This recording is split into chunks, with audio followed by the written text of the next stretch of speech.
For those in the market for flavor, there's Modelo Spiked Aguas Frescas, a flavorful drink that's a modern twist on a Mexican street classic. With 4 vibrant and refreshing flavors: pineapple, watermelon, hibiscus, and cucumber lime.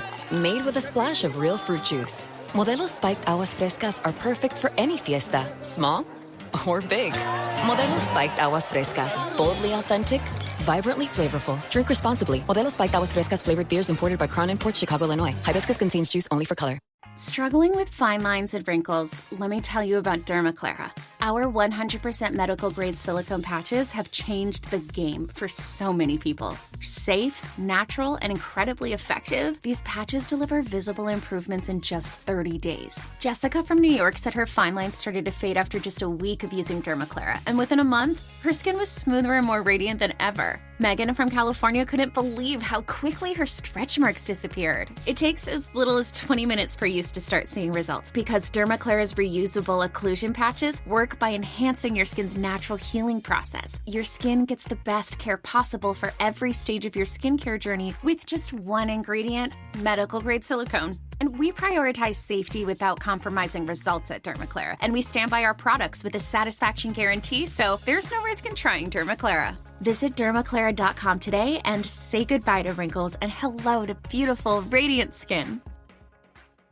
Start your summer road trip at Midas and get up to $30 off your next repair service. Plus, get a free closer look vehicle check to make sure your road trip ready. So if you need a brake service, an alignment check, or tune-up, hit up Midas for up to $30 off. For more details, request your appointment at Midas.com. We've covered everything from office staff, respect with patients, peers. So, Dr. Buchanan, you can start by sharing 3 takeaways maybe that we can do to foster a more respectful workplace from your perspective. So the number one thing I think is dental sound bites created for dentists by dentists. I would be shocked and appalled if someone said that to me in front of my staff. I had no idea what to do. Dental sound bites. Listen now wherever you get your podcasts. What's up? It's your boy, the Ted Smith from The Men's Room. And did you know I have a podcast? Well, I do. The Podcast. New episodes uploaded every Wednesday on the Odyssey app.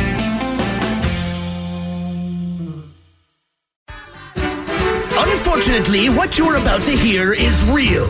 The members of this radio program are simply not that bright, or what some people would call educated.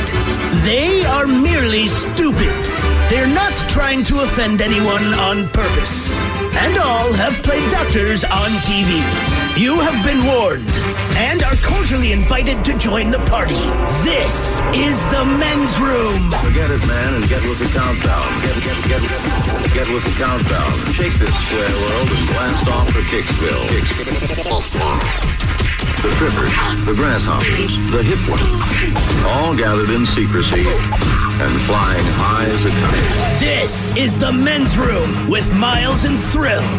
You know what they say, shake your radio more than 3 times, and you're playing with it. You're listening to The Men's Room.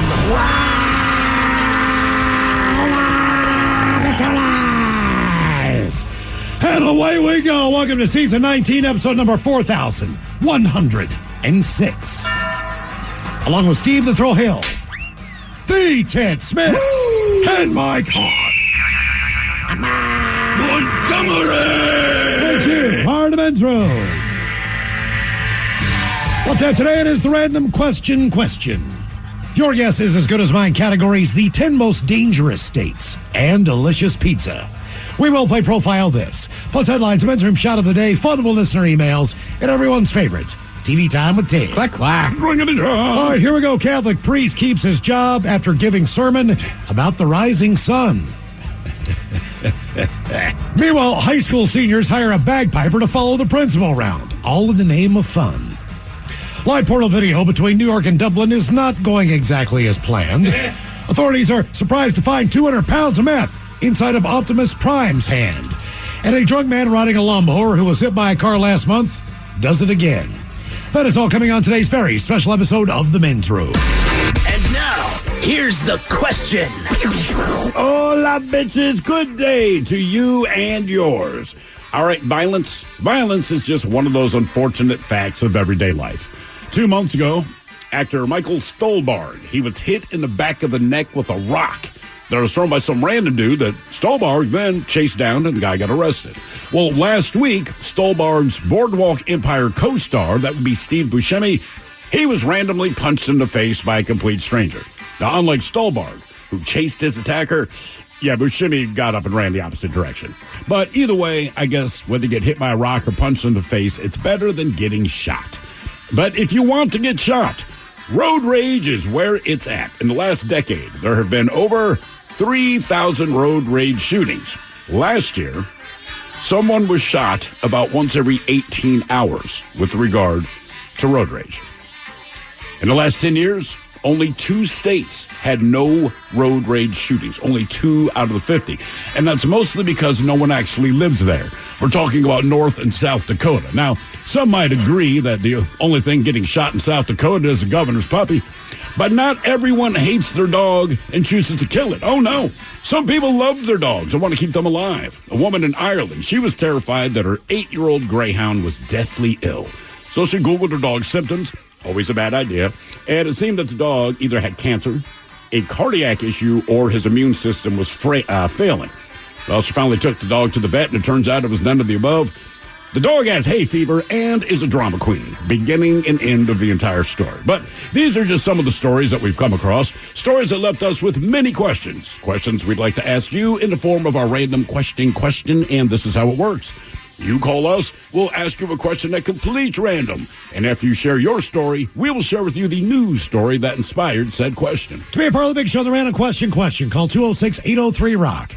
Like the Men's Room on Facebook, follow us on Twitter and Instagram at Men's Room Live, and send your emails to the Men's Room at KISW.com. Struggling with fine lines and wrinkles? Let me tell you about Dermaclara. Our 100% medical-grade silicone patches have changed the game for so many people. Safe, natural, and incredibly effective, these patches deliver visible improvements in just 30 days. Jessica from New York said her fine lines started to fade after just a week of using Dermaclara, and within a month, her skin was smoother and more radiant than ever. Megan from California couldn't believe how quickly her stretch marks disappeared. It takes as little as 20 minutes per use to start seeing results because Dermaclara's reusable occlusion patches work by enhancing your skin's natural healing process. Your skin gets the best care possible for every stage of your skincare journey with just one ingredient, medical-grade silicone. And we prioritize safety without compromising results at Dermaclara. And we stand by our products with a satisfaction guarantee, so there's no risk in trying Dermaclara. Visit dermaclara.com today and say goodbye to wrinkles and hello to beautiful, radiant skin.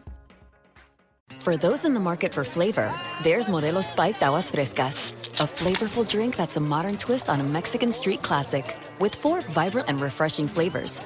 Pineapple, watermelon, hibiscus, and cucumber lime. Made with a splash of real fruit juice. Modelo Spiked Aguas Frescas are perfect for any fiesta, small or big. Modelo Spiked Aguas Frescas. Boldly authentic, vibrantly flavorful. Drink responsibly. Modelo Spiked Aguas Frescas flavored beers imported by Crown Imports, Chicago, Illinois. Hibiscus contains juice only for color. This episode is brought to you by Progressive Insurance. Whether you love true crime or comedy, celebrity interviews or news, you call the shots on what's in your podcast queue. And guess what? Now you can call them on your auto insurance too with the Name Your Price tool from Progressive. It works just the way it sounds. You tell Progressive how much you want to pay for car insurance, and they'll show you coverage options that fit your budget. Get your quote today at Progressive.com to join the over 28 million drivers who trust Progressive. Progressive Casualty Insurance Company and Affiliates. Price and coverage match limited by state law. I've got this neighbor, Ned, who brags about having the best smart home. So I showed him my Ecobee smart home. Turns out Ecobee's a lot smarter, is easier to use, and saves money. Ecobee's the smartest choice I've ever made, except for my little Pomeranian.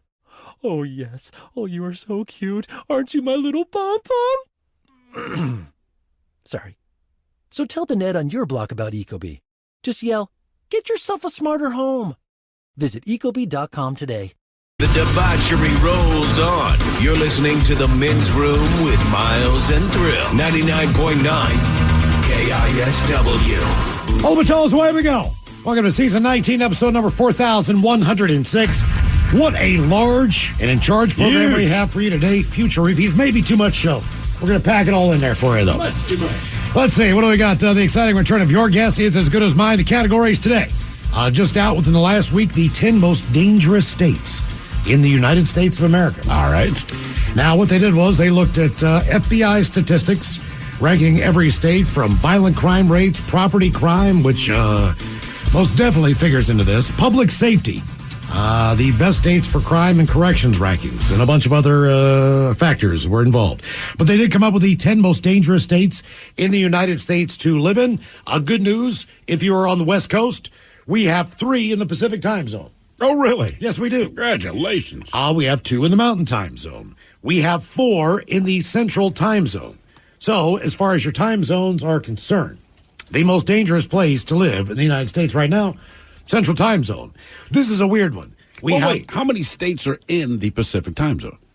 Because I would think, altogether, quote unquote, like per capita, we'd have to, if 3 of the Pacific time zone states make this dangerous list, there's maybe 1 or 2 or 1.5 other states that are in the Pacific time zone. That would be correct. Yeah, I mean, pretty well touching them all on the West Coast. So basically, yeah. And a bonus, 1 is in the Alaska time zone. Serious. So we have the 10 most dangerous states in America. And then we have the 10 best pizza chains in the United States ranked. And they have basically the ones that, for the most part, are in the largest majority of the United States. I was going to say, have you heard of all 10? Because I can think of maybe 6 off the top of my head. I have, but believe it or not, there's a number of pizza chains that are either taking off or are just a little bit more regional than not. Okay. So they did have a listing of the 50 best pizza places in the United States, and that's when you get into the local stuff. Lido's Pizza shows up. That's a Maryland, D.C. place. All right. Number 22. There is a pizza place called Jet Pizza, I believe out of Detroit, that does Detroit-style pizza. Now, they're spreading, but for the most part, they're an up-and-coming franchise. They are spreading. I think we have one in maybe Mukilteo area. We do, but there's also Jet City Pizza, which is a local chain. Okay, that's what I was going to ask, because that sounds, I don't know if it's Jet Pizza or Jet City Pizza, but whichever one it is, a friend of mine who knows their food inside and out is like, it's the best pizza, hands down. Yeah. Now, the bar I go to, they show a lot of, they've got the sports packages that come on. So they've got, during the regular season, if it's hockey or if it's basketball, they'll take the Milwaukee Bucks network feed or, whoever the hell it is, the Minnesota Wild. And they'll actually run their local commercials and all their stuff. I am more enthralled by the commercials of food restaurants that look delicious that I have never heard of, never seen. Like, what is this deal on this double bacon cheeseburger? And where the hell are these places located? Because that looks delicious, and it drives me nuts. I always enjoy the local news anchors when they do their quick, coming up at 11, just to hear what's going on in their neck of the woods. And your local TV lawyers. I have those too. Because some of the commercials are always the same. No, all the Ford dealers are different. All the commercials are different. It's like you're in a new same deals, just different names. It's like, man, it's like being in a different country. But yes, we've got the top 10 pizza chains in the U.S. Chick-fil-A was the worst, just because they spend so much money on college football. Right, they ran national ads forever, and then finally they started expanding. But people are like, "Where is this place?" Yep. So your guess is as good as mine. Coming up, what else we have for you today? Updated locations. Thank you guys. A lot of people bought the beer over the weekend. The Men's Room IPA from Black Raven. Apparently, the sun helped with sales. Good Lord! I'll tell you what, that's a great beer for warm weather. That's a very good IPA for the type of weather we had over the weekend. But we got a lot of emails, and thank you for taking a picture of the displays wherever you find them in your local grocery, your market. We saw a lot of draft nozzles on their handles. Definitely noticed an uptick in that this week. As far as the local bar scene is concerned, if you happen to find the beer, do us a favor. Just take a picture and send us an email to the men's room at KISW.com. Let us know where you found the beer, and then we'll continue with that updated list. We've got some new locations that came in from you over the weekend, so we appreciate that. What else do we have? Programming notes. The Odyssey app, we've got a brand new Happy Hour out for you, episode number 9. How do you get the Men's Room Happy Hour? It is quite simple. You search for the Men's Room on the Odyssey app. Once you see the daily podcast, you subscribe to the page. Okay? So you get the daily feed. And on Friday morning, you will get the Happy Hour and episode number 9. Do not click on the thing that says Men's Room Happy Hour. Yeah, but that's not how you get the Happy Hour. That's not it. I know that's strange. That is weird. It's real weird, but that's not how you get it. We put it in the Friday download. Episode number 9 is out now. More programming notes before we get to the show. I mean, come on, guys. Can we clean this up? All right, we're going to Pizza Hut. Now, you're going to pull into a parking lot. There's a red roof that says Pizza Hut. That's not it. No. That's not where you go. That's Domino's. Right. I don't know why it's like that. We try to make it difficult, but we're trying to make it easy by subscribing to the page, and your happy hour will be there on Friday morning. So just keep that in mind if you want to get that. It's absolutely free. We do have Metallica tickets every day in May for you. The time we picked today, 4:20. We'll give you the secret word, and then you text that secret word into 206-803-ROCK for your chance to win tickets to see Metallica. And it's not Maytallica. No. Everyone keeps saying, why don't you just call it Maytallica? We say no. That's ridiculous. Yes, we have all that going on. Oh, they also told us to remind you guys this.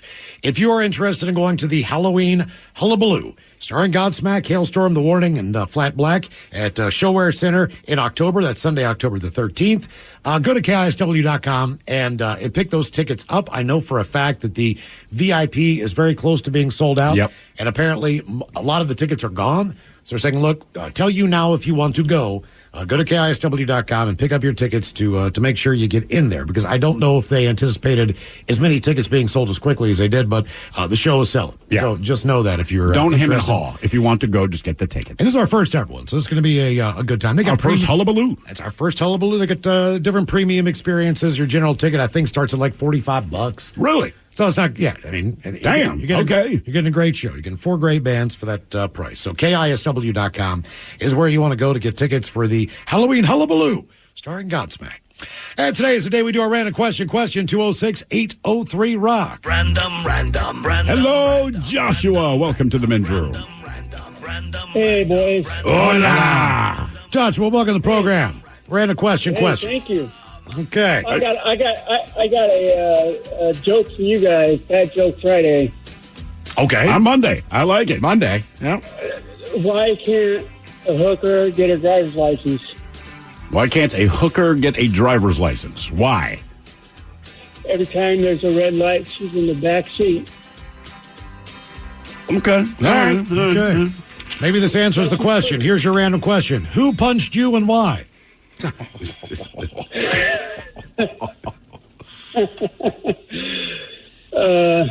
Man. You ever been punched? Yeah, oh, yeah. I've been beat up lots of times.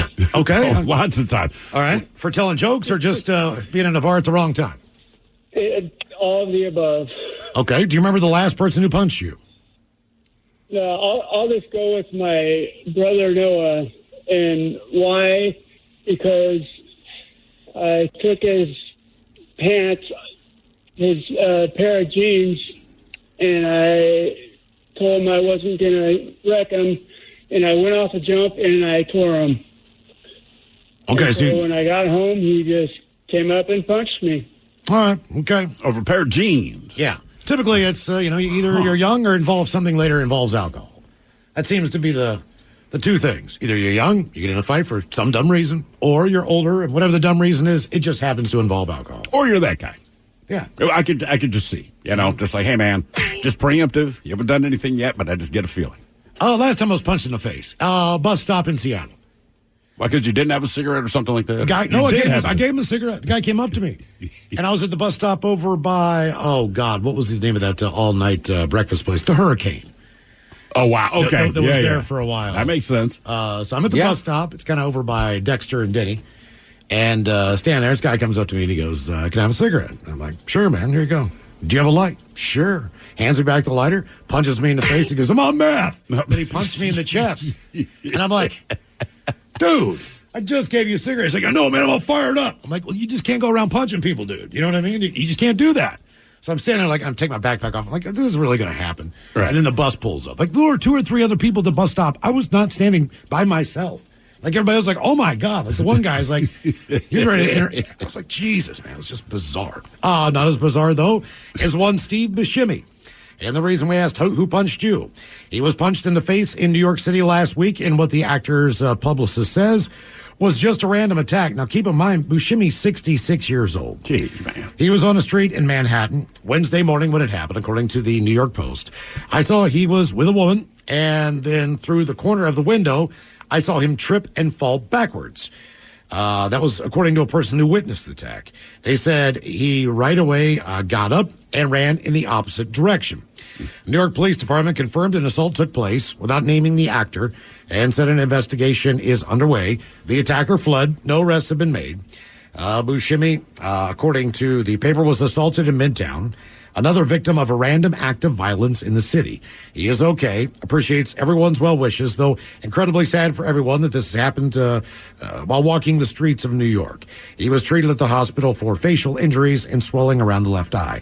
Not only this, last week I saw a video of a woman walking down the street. I'm not sure what borough or where she was in New York, but a guy just came up randomly with a belt and basically stuck it around her neck and started dragging her backwards down the street. Jesus, man. So, yeah, I don't know what in the hell's happening in New York, but it seems like as far as same subways thing everywhere and all these different things that are going on, I guess based on population, there's more people, more opportunities to have. Well, in that to happen particular, there, but- you're going to hear about it with celebrities. You look at Seattle news, same thing. Baltimore news, same thing. Philadelphia news, same thing. L.A. news, same thing. Houston news, same thing. The difference is Steve Buscemi lives in New York City. Right. So Correct. when a celebrity gets punched in the face randomly, not that it's funny, but you're going to hear about it. I mean, that's all. But, yeah, I mean, the news everywhere is about the same freaking thing. Thank you, Mike. That was a little funny, yes. I don't know why that is. It should not be funny. Just Steve Buscemi, of all people. You know what I mean? He always plays cool characters. Interviews you see with him, he seems like a likable guy, just kind of down to earth. I mean, he's a New Yorker through and through. Yeah, I mean, born, raised, and that's the dude you punch in the face. All right. Hello, Daniel. Welcome to the men's room. That's brutal. Liquor and whores! Liquor and whores! Daniel, welcome to the program. Random question. All right. This should be an easy question. How often would you say, on a typical Monday through Friday, are you outside? As far as your day, breaking down the time, breaking down the minutes. How much time do you spend actually outside? Outside, out of a 24-hour day, aside from sleeping, that would be about 6. I'd say probably 8 hours of the day. You're outside 8 hours a day. Is that basically, what do you do for a living? 8 to 10 hours a day. I'm a material handler at a fabrication shop up in Marysville. Okay, so you spend more time away from the shop than in it. Well, no, actually, I'm a material handler. I'm outside almost the entire day, but I find I'm inside the house more often when I get home than I am outside. Okay. So most of my day has been outside working. Did you work this past weekend? I actually did inside. I actually helped a buddy of mine do some. Wait, you worked inside this past weekend. Like, this was the weekend to be outside. I know. So It's is this- backwards, isn't it? Was this something that was already planned and you're just stuck having to do it? Yeah, I was helping a friend do some flooring. Oh, that sucks. A rental that he was having to flip for the next tenant. So. Okay. I thought about this. I probably I walk to the gym in the morning and the grocery store typically. Maybe I'm outside 15 to 20 minutes. I jump in the shower, get in the car, come down here. A few smoke breaks that are no more than 5 minutes. The more I thought about this, the more depressed I got as far as, like, I need to get outside more. Like, on a Monday through Friday basis. And granted, we work, and we work in a building. But we smoke, so we get some outdoor time there. But the thing, a lot of it's just the weather. I mean, Seattle, that's right, the weather sucks, right? So in the summertime, almost everyone I know is outdoors like, all the time. I was outside right? I mean, both Saturday and Sunday as right. much as I possibly could. I was, too. I mean, I went inside to sleep and pee, and that was about it. But, I mean, if it's raining and cold, it's like, unless you have to be outside or I'm at a sporting event, like, I'm not just going to sit down in the yard and get rained on. But this is interesting. They say if you're interested in spending quality time outside and that your idea of it is walking 100 feet to a Starbucks, there's a reason you feel run down every day. According to a new poll, the average American needs to spend 67 minutes outside each day in order to feel just anywhere near refreshed. That's easy enough right now when it's warmer, but when it gets too hot, like areas of the Midwest and the South. Arizona, it's a real struggle to get 67 minutes in. January in Arizona, great. July in Arizona, living hell. How do they define feeling refreshed? About 2 in 3 people say being outside relaxes them, puts them in a better mood. With the fresh air, helps them clear their head, and being cooped up inside too much can deepen feelings of depression and anxiety and loneliness. Well, let's face it. I mean, unless you like work construction or something, most of your workday is inside. So you kind of want to be anywhere that does not feel confined. I just don't think I hit 67 minutes Monday through Friday. So I they're bet saying you a day? do. Just walking to the gym's got to be, 15 minutes? Maybe. All right, so give me 20, 25 minutes there. I make dinner and I go to bed, It's like, I maybe I should take a walk around the block. I don't know. But you're saying an hour. Yeah, I mean, like if I take the light rail, that helps because you got to walk 15 minutes each way. So that's like 30 minutes out of the uphill on the way home. Yeah, and it's such a difference right there. That's a pretty steep hill, bro. Like, yeah, I don't know. Again, smoking. So like when I get home, smoke a few cigarettes, but I'm not just smoking. Like I get out there and then you kind of decompress. Sitting down, my feet are up, but it's covered. So even if the weather's absolute garbage outside, I'll sit out there maybe 20 to 25 minutes a pop. Okay. So I'd probably get about 67 minutes a day. I mean, I feel like it's almost like, I don't know, drinking beers. Like time outside. It's like, not much during the week, but on the weekends, I'm outside in the yard ripping all the beers. Dude, you know what I mean? Like Saturday, you're right. I was outside all day. It'd be 18 hours both Saturday and Sunday that I was outside. Yeah. Like I did not want to go into the house. No. I'm like, no. Can we binge outside? That's what we did this weekend. Right? That's what you have to do. More of the Random Question on the way, 206-803-ROCK. Look around. You can find cars like these on AutoTrader, like that car riding your tail. Or if you're tailgating right now, all those cars doubling as kitchens and living rooms are on AutoTrader too. Are you working out and listening to this ad at the same time? Well, multitasking pro, cars like the ones in the gym parking lot are for sale on AutoTrader. New cars, used cars, electric cars, maybe even flying cars. Okay, no flying cars, but as soon as they get invented, they'll be on AutoTrader. Just you wait. AutoTrader. Are you a fan of mystery and adventure? Introducing June's Journey, the captivating free-to-play mobile game that will ignite your inner detective. Play as June Parker in a thrilling murder mystery adventure as you search for hidden objects to uncover the truth behind her sister's death. Step into the glamorous world of the Roaring '20s with stunningly illustrated scenes and over 1,000 mysteries to unravel. With new chapters added weekly, you'll never run out of clues to chase and suspects to interrogate. Plus, you can build your own island escape with beautiful gardens and buildings and even join a detective club to collaborate with other players.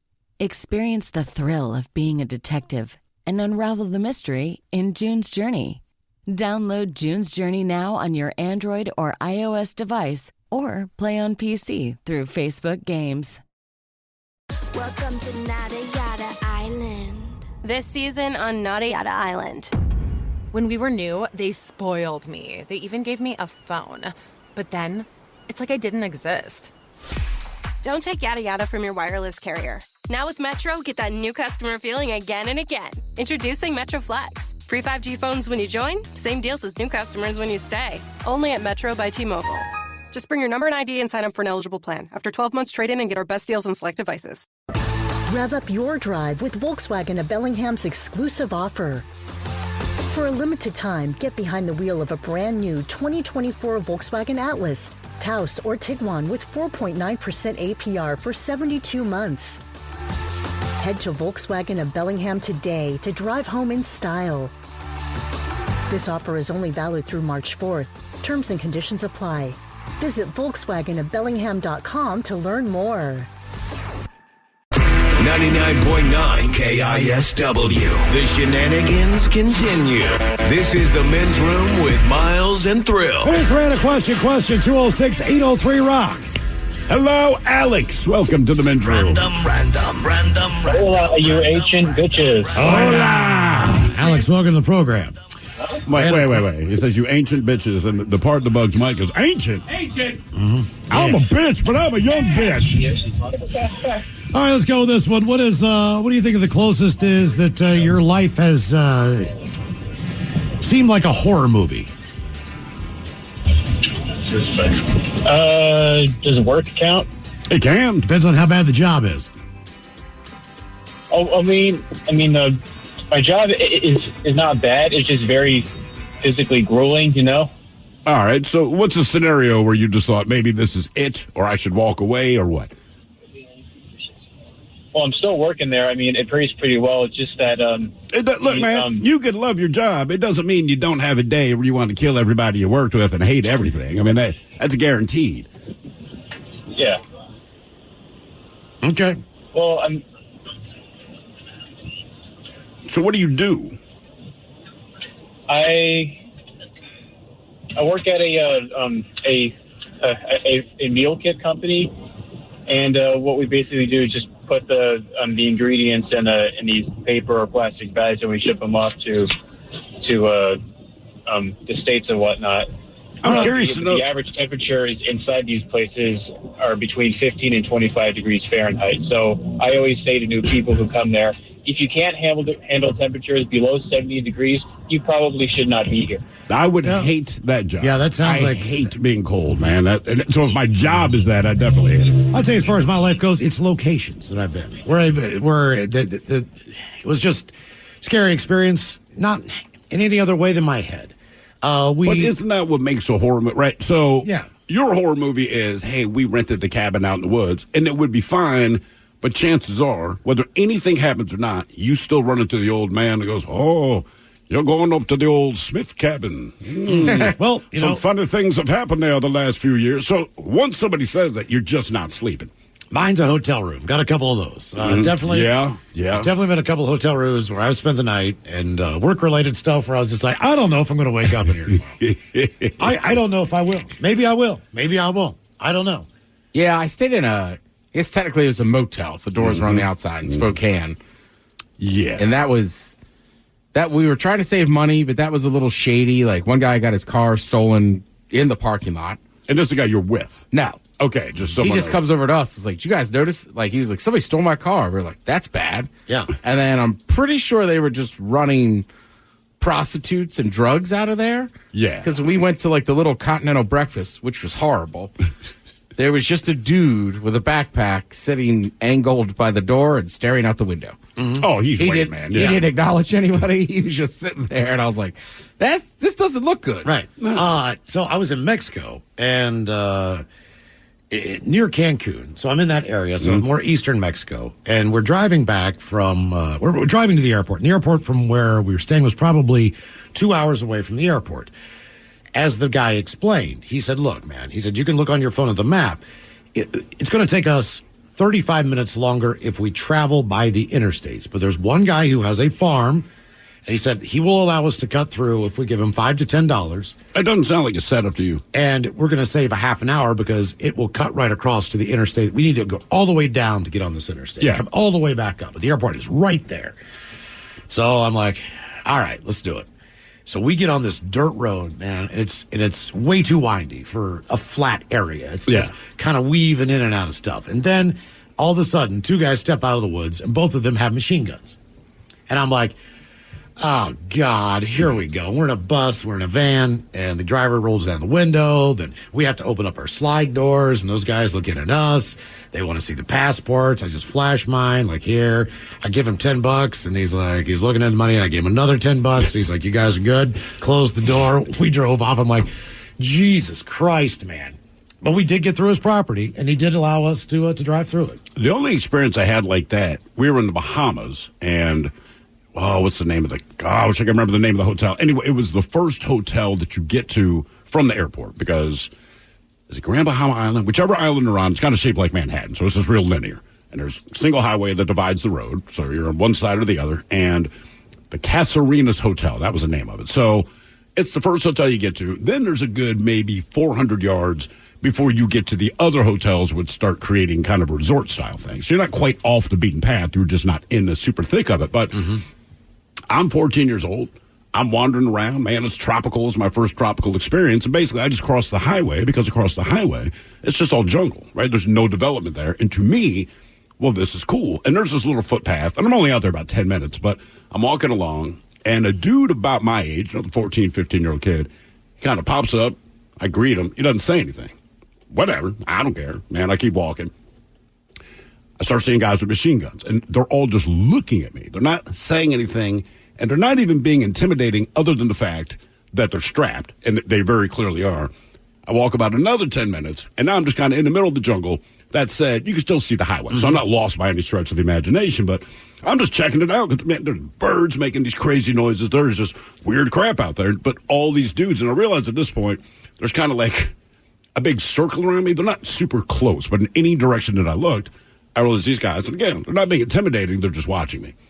So I'm like, okay, this is a little weird, but I never felt threatened. Right. Well, I start walking back. I take a slightly different path. And then I realize, oh, I see.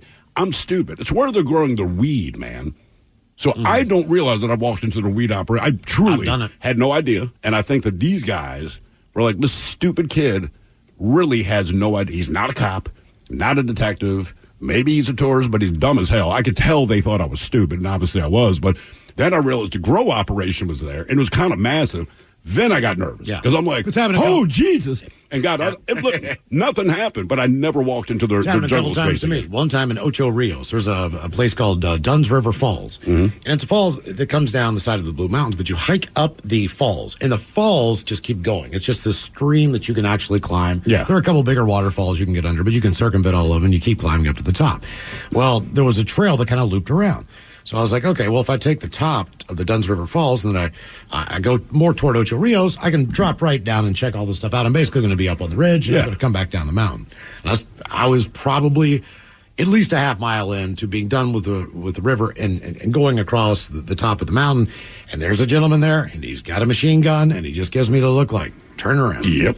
And I was like, because or you're gonna debate it's them. a lot harder walking down the falls than it is climbing up them. Sure. So I mean, I did not want to go back down them, and I'm like, I'm gonna have to go back down. Come on, man. Reason we asked, Come on, my legs hurt. Come on, Dude. seriously, man. I'm almost going downhill now. That's the other thing I would say. Like, look, we're not trying to walk up to your illegal grow operation. I don't care. But if you're going to do it, could you do it at a less convenient point for people that are hiking? Like, hey, man, if you had set this up 3 miles ago, I'd been like, cool. Yeah, stop here. You let me get this far. Then it's like, really? Really? I'm at the finish line, and this is the part I can't go through. Reason we asked, what's the closest your life has been to an actual horror movie? A Florida man is recovering after being bitten by not one, but 2 sharks after falling into the water in the Bahamas. Jesus. Now he's sharing his story of survival. What are the odds? Next second, I'm in the water with, a lot of sharks. I knew immediately, I got to get back in the boat. This is going to be bad. 24-year-old was on a fishing trip in the southern Bahamas late last month when he fell into the water. I was still holding onto the boat when I got bit. He says the waters are infested with dozens of sharks in this marina. Yes, and infested. it's known as a popular spot to clean fish and throw scraps, so the fish are there. The sharks are there. Well, yeah. These sharks have learned that there is regular amounts of food being tossed in the ocean from the fishermen who come in. So when they get into that feeding frenzy, they're out waiting for the boats to come in, and then they're competing against other sharks. They want to get as much food as soon as they can and as quickly as they can. When I was underwater, it was, 2 seconds. And mainly the worst thing I thought was, I don't want to get eaten by 10 sharks. He was stitched up in the Bahamas, flew back home to Florida the next day. Doctors believe the shark was at least 7 feet long, and his wound is over 1 foot long. It just missed his artery. The fact that there's 20 sharks in there and you're able to get out of there and still have a leg is amazing, according to a trauma surgeon at the local hospital. I realized, how lucky I got. It was just, thankfully, maybe some angels. Wildlife experts say if you do end up in the water and there are sharks, obviously try to get out as quickly as possible. Is that what the experts say? Thanks. Wow. Thank God you guys. One thing I do appreciate about that story is that here's a guy that has been in a situation I've never been in, but when he recalled his thoughts, it's like, okay, that's pretty much what I think I'd be thinking. Like, I really want to get out of the water. I'm just thinking what kind of restaurant I'd hang out in the back of. They threw out the scraps. Probably a barbecue joint. Oh, if you're a shark? Or just a human. Down at Golden Gardens, Mike's boat, that's just, the seals just wait underneath the boats for Mike to come in, and then when he throws away the scraps from the salmon or whatever, they are there and on the hunt, man. Yeah. Those bad boys are like puppies. They just kind of hang out, man, and then they just pop up like 2 or 3. Wouldn't you? Yes, they're getting fed every single time the fishing boats come in. And Mike's boat in particular, he's always catching fish, so, they just kind of hang out underneath the boat. Yeah, like if I was down in Austin and they were like, hey, go by Terry Black's at night. They just throw out parts of the brisket they don't like. You know what? I'd be right there I'd with hang you, out man. back and be like, all right. Okay. Feeding frenzies, we attack each other. I mean, listen, I've eaten lawn meat before. Lawn meat? I had a buddy cooking kebabs, and he kept burning some. So he just kind of kept picking them up and sticking them in the ground. And then me and my other friend came around the corner, and we were like, these don't look that bad, bud. And he's like, I got plenty. You don't have to eat lawn meat. And we were like, wow. Should let it go to waste. I'm cooking for you. Add some texture. Exactly. And on the tip of shark attacks, just a quick note here. Susan Backlund, who was the actress who played perhaps one of the most iconic roles in Jaws. She died this past weekend of a heart attack at her home in Southern California. She was 77 years old. You know her as the first victim of Jaws in the 1975 movie. I believe it was the nighttime scene where she's skinny dipping. And her friends they determine maybe they want to swim out and touch a buoy. Or she was drunk. She's with a dude. The dude wants to get laid. She wants to jump into the water. He does not.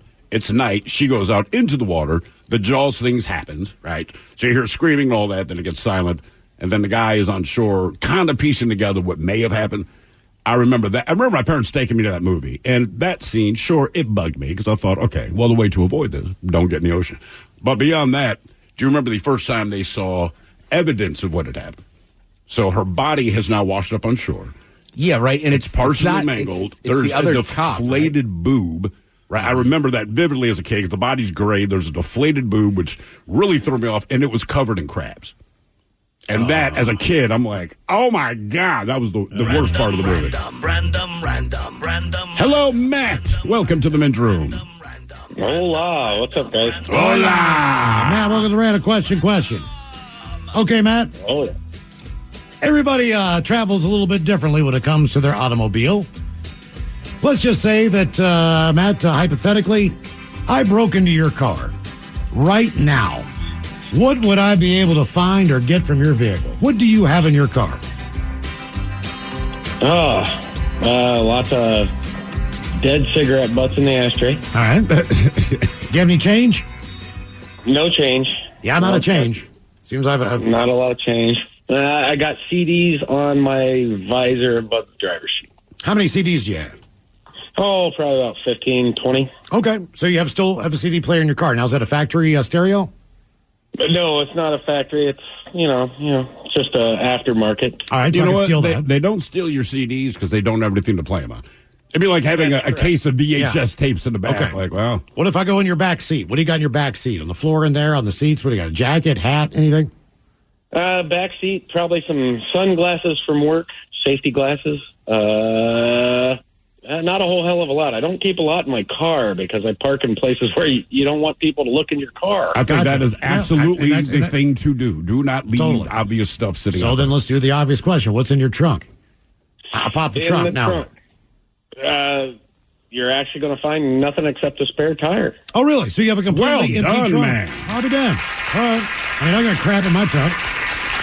Yeah, I'm a pretty neat person, but the things I need, like an ice scraper and the once twice a year thing, I don't have back there. I don't have an ice scraper, but I have a football.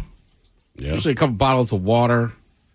I'm trying to think. We've got the spare tire, everything that goes along with that, the jack, all that kind of crap. A couple of bungee cords and an umbrella that I have not seen anyone in our family use. This umbrella has been in the back of our vehicle for probably 4 years, and all we do is move it from one side to the other, depending what we're loading in there. I hate trunk drinks. Trunk of drinks? Okay, let's say it's summertime. We go on a hike. You know what I mean? We do 5 hours, whatever we do. It's a good one. Mount-side, we'll say. Come back to the parking lot. You're hot. You're sweaty. Someone's got trunk water. But it's better than no water. It's horrible. The sun has been hitting the trunk now for the last 5 hours. That water is basically, you can make tea with it. It's so hot. Like I'm with Thrill though. But if your water bottle's empty, you'll drink that hot water. But it's look, man, it's like going through the desert and there's a pile of muddy water. Like, hey, man, get a straw. I'm drinking that. Yeah. It's not my favorite, but I need it. This is an update, by the way, and the reason we asked what is in your car right now. And I want to even say that we did a men's room poll with this story in mind. Okay, do you guys remember the woman who had a black snake, a red-bellied black snake, which are very poisonous in her car? Do you remember that? I do. Okay. The venomous snake has been living in her SUV since March. Come on. Apparently has no intention of leaving. This is an update on the story from Australia. The woman now simply throws on protective gear and drives around in it.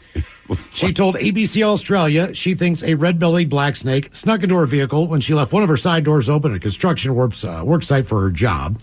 She did not initially spot the slithery reptile until last month. Remember, they believe that thing was in there for 30 to 60 days. Yeah, I do remember that. I just assumed that they had removed it from her car. I was putting a box in my car. It was sitting on the back seat. She estimates the snake had been holed up in her vehicle for maybe 3 weeks or 4 weeks. She says she commissioned 4 separate snake handlers. Again, 4 separate snake handlers to get the snake out of her car. But they all failed. Now, she still sees the snake in the car, but she simply suits up in wool pants and protective garb and hopes for the best on her drives around town. Wait, this is one of the most poisonous in the world. If it does bite, hopefully these wool pants that I wear will take most of the venom. According to the Australian museum, they You think sheep are like, no, it doesn't work. They say it is a shy snake and one that only bites when seriously provoked. And that despite the number of bites received every year, very few human deaths have resulted from this snake. I don't understand how it's like, just grab it, get it out of there. That's what I'm saying. You got 4 different snake handlers, and none of them can figure out a way to remove a snake from a car. They could not get it out. They could not find it. Then it came back. 2 different people tried to get it out of different areas. The snake became aggressive. Well, sure. And apparently the snake can strike at about 2.5 to 3 feet. Oh, really? So kind of like a turtle popping its head out, and you can't believe how long the neck is and how much room it's got to bite you. Apparently this snake has one of the largest, lengthiest strike points of any snake. So if you're within 2 to 3 feet, this thing can easily zap you. So basically, every time she drives, she's within this snake strike zone to go down. But she's wearing protective gear, and she's just like, F it. I mean, maybe try to sell the car. So that seems insane. What she's believing is the snake keeps itself warm in the engine. Sure. If she's driving the car, the engine gets too hot and the snake comes back through somewhere and gets in her back seat or her trunk. And it continues to move around based on the heat, the time of day, and the living accommodations. Look, snakes don't bother me. I still would not drive a car with a venomous snake in it. No. More of the random question coming up, 206-803-ROCK. Struggling with fine lines and wrinkles? Let me tell you about Dermaclara. Our 100% medical-grade silicone patches have changed the game for so many people. Safe, natural, and incredibly effective, these patches deliver visible improvements in just 30 days. Jessica from New York said her fine lines started to fade after just a week of using Dermaclara, and within a month, her skin was smoother and more radiant than ever. Megan from California couldn't believe how quickly her stretch marks disappeared. It takes as little as 20 minutes per use to start seeing results because Dermaclara's reusable occlusion patches work by enhancing your skin's natural healing process. Your skin gets the best care possible for every stage of your skincare journey with just one ingredient, medical-grade silicone. And we prioritize safety without compromising results at Dermaclara. And we stand by our products with a satisfaction guarantee, so there's no risk in trying Dermaclara. Visit dermaclara.com today and say goodbye to wrinkles and hello to beautiful, radiant skin. For those in the market for flavor, there's Modelo Spiked Aguas Frescas, a flavorful drink that's a modern twist on a Mexican street classic with 4 vibrant and refreshing flavors. Pineapple, watermelon, hibiscus, and cucumber lime. Made with a splash of real fruit juice. Modelo Spiked Aguas Frescas are perfect for any fiesta, small or big. Modelo Spiked Aguas Frescas. Boldly authentic, vibrantly flavorful. Drink responsibly. Modelo Spiked Aguas Frescas flavored beers imported by Crown Imports, Chicago, Illinois. Hibiscus contains juice only for color. Start your summer road trip at Midas and get up to $30 off your next repair service. Plus, get a free closer look vehicle check to make sure your road trip ready. So if you need brake service and alignment check or tune-up, hit up Midas for up to $30 off. For more details, request your appointment at Midas.com.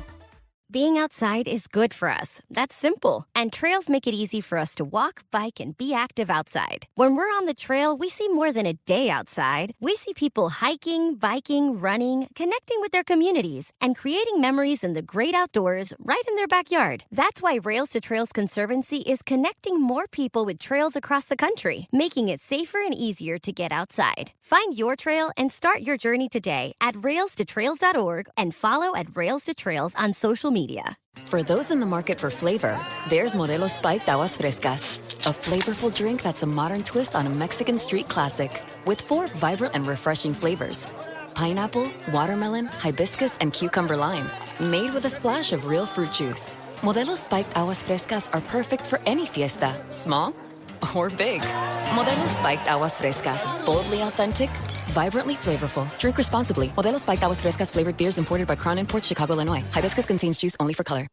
Start your summer road trip at Midas and get up to $30 off your next repair service. Plus, get a free closer look vehicle check to make sure you're road trip ready. So if you need a brake service, an alignment check, or tune-up, hit up Midas for up to $30 off. For more details, request your appointment at Midas.com. What are you doing? My weekly planner. On your iPad? On the Zinnia app. It has all different templates and creative tools. It's so much fun. I can import photos and add stickers. You haven't heard of Zinnia? It helps me keep track of my kids' sports and dance classes right from my iPhone. Zinnia even helps me save important moments, like when my daughter scored the winning goal last week. I was able to upload a picture and the final score. Wow, okay. It seems like everyone but me uses Zinnia. How do I spell it? Zinnia? All right, I'm downloading it now. Yeah, I got an ecobee smart home, and nosy Ned next door comes over to see. I told him about ecobee. Turns out ecobee's a lot smarter than his better-known smart home. I told him, Ned, get yourself a smarter home. Visit ecobee.com today. What's up? It's your boy, the Ted Smith from the Men's Room. And did you know I have a podcast? Well, I do. The Podcast. New episodes uploaded every Wednesday on the Odyssey app. 99.9 KISW. We return to the Men's Room with Miles and Thrill. KISW presents the Halloween Hullabaloo, starring Godsmack, Hailstorm, The Warning, and Flat Black. Why are we telling you about this show that's going on Sunday, October 13th? Seems like a year from now. Because that's what we do now. We've been talking about Metallica for 7 years. Well, we announced the show, and the tickets are flying. So just know, if you want to go to the show, it's going to be a great afternoon, evening, / all those things. The Warning is playing as well, along with Flat Black. So 4 bands, one ticket price for $45.50 gets you into the ShoWare Center. Because of that, these tickets are flying. So if you want to go to the show and join us for a fun day there, man, just head to KISW.com. A few of the premium experience tickets are left, so I almost want to toast Godsmack just for, seriously, keeping ticket prices down. Yeah! Right? That's always the issue now. It's never whether or not I want to see the band. It's always, how much are tickets? Hell, we're going to, Ted, help me out. I don't know. New Edition, Boys to Men. You're going to New Edition. Going to New Edition, right. Honest to God, I don't remember, but I have not seen the price of those tickets because I told my wife not to tell me what they are, which is generally, that's my stance on all things. Okay, fine. Just don't tell me how much it costs. But even she said, like, yeah, they're kind of pricey. We're going to Vegas to see this freaking band that you want to see. I get that. Just don't tell me how much they cost. So I don't know. But I know it's not $45. Look, unlike a lot of bands out there that tour, you can kind of do the math on how these guys might, because is it all the original members? Is it all these different things? Who are participating in the bands? Sometimes is New Edition going to be all original guys? That, as far as you know, you're probably more hip to this than I am for sure. It's most of them, and that's what I mean. These are all big time guys. But how many people were in the band? New Edition, maybe 5. There's 2 versions of it. All right, it's kind of like Van Halen. Okay, because there's so must be Sammy or Dave. So there's New Edition with Bobby Brown. That's and then I want to say Dave, he right? left, right? And then Ralph Tresvant came in, but they still had some popular songs. I'm looking it up right now. So Johnny Gill's in the band, right?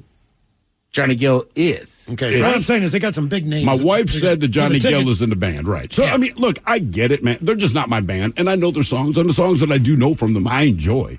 I just never would have thought to spend money to go see them. All right, Ted, what do you got? guess that's everybody. Ronnie DeVoe, Bobby Brown, Ricky Bell, Michael Bivens, Ralph Tresvant, and Johnny Gill. All right, So not only you get New Edition, you'll get the Bell Biv DeVoe hits. Yeah.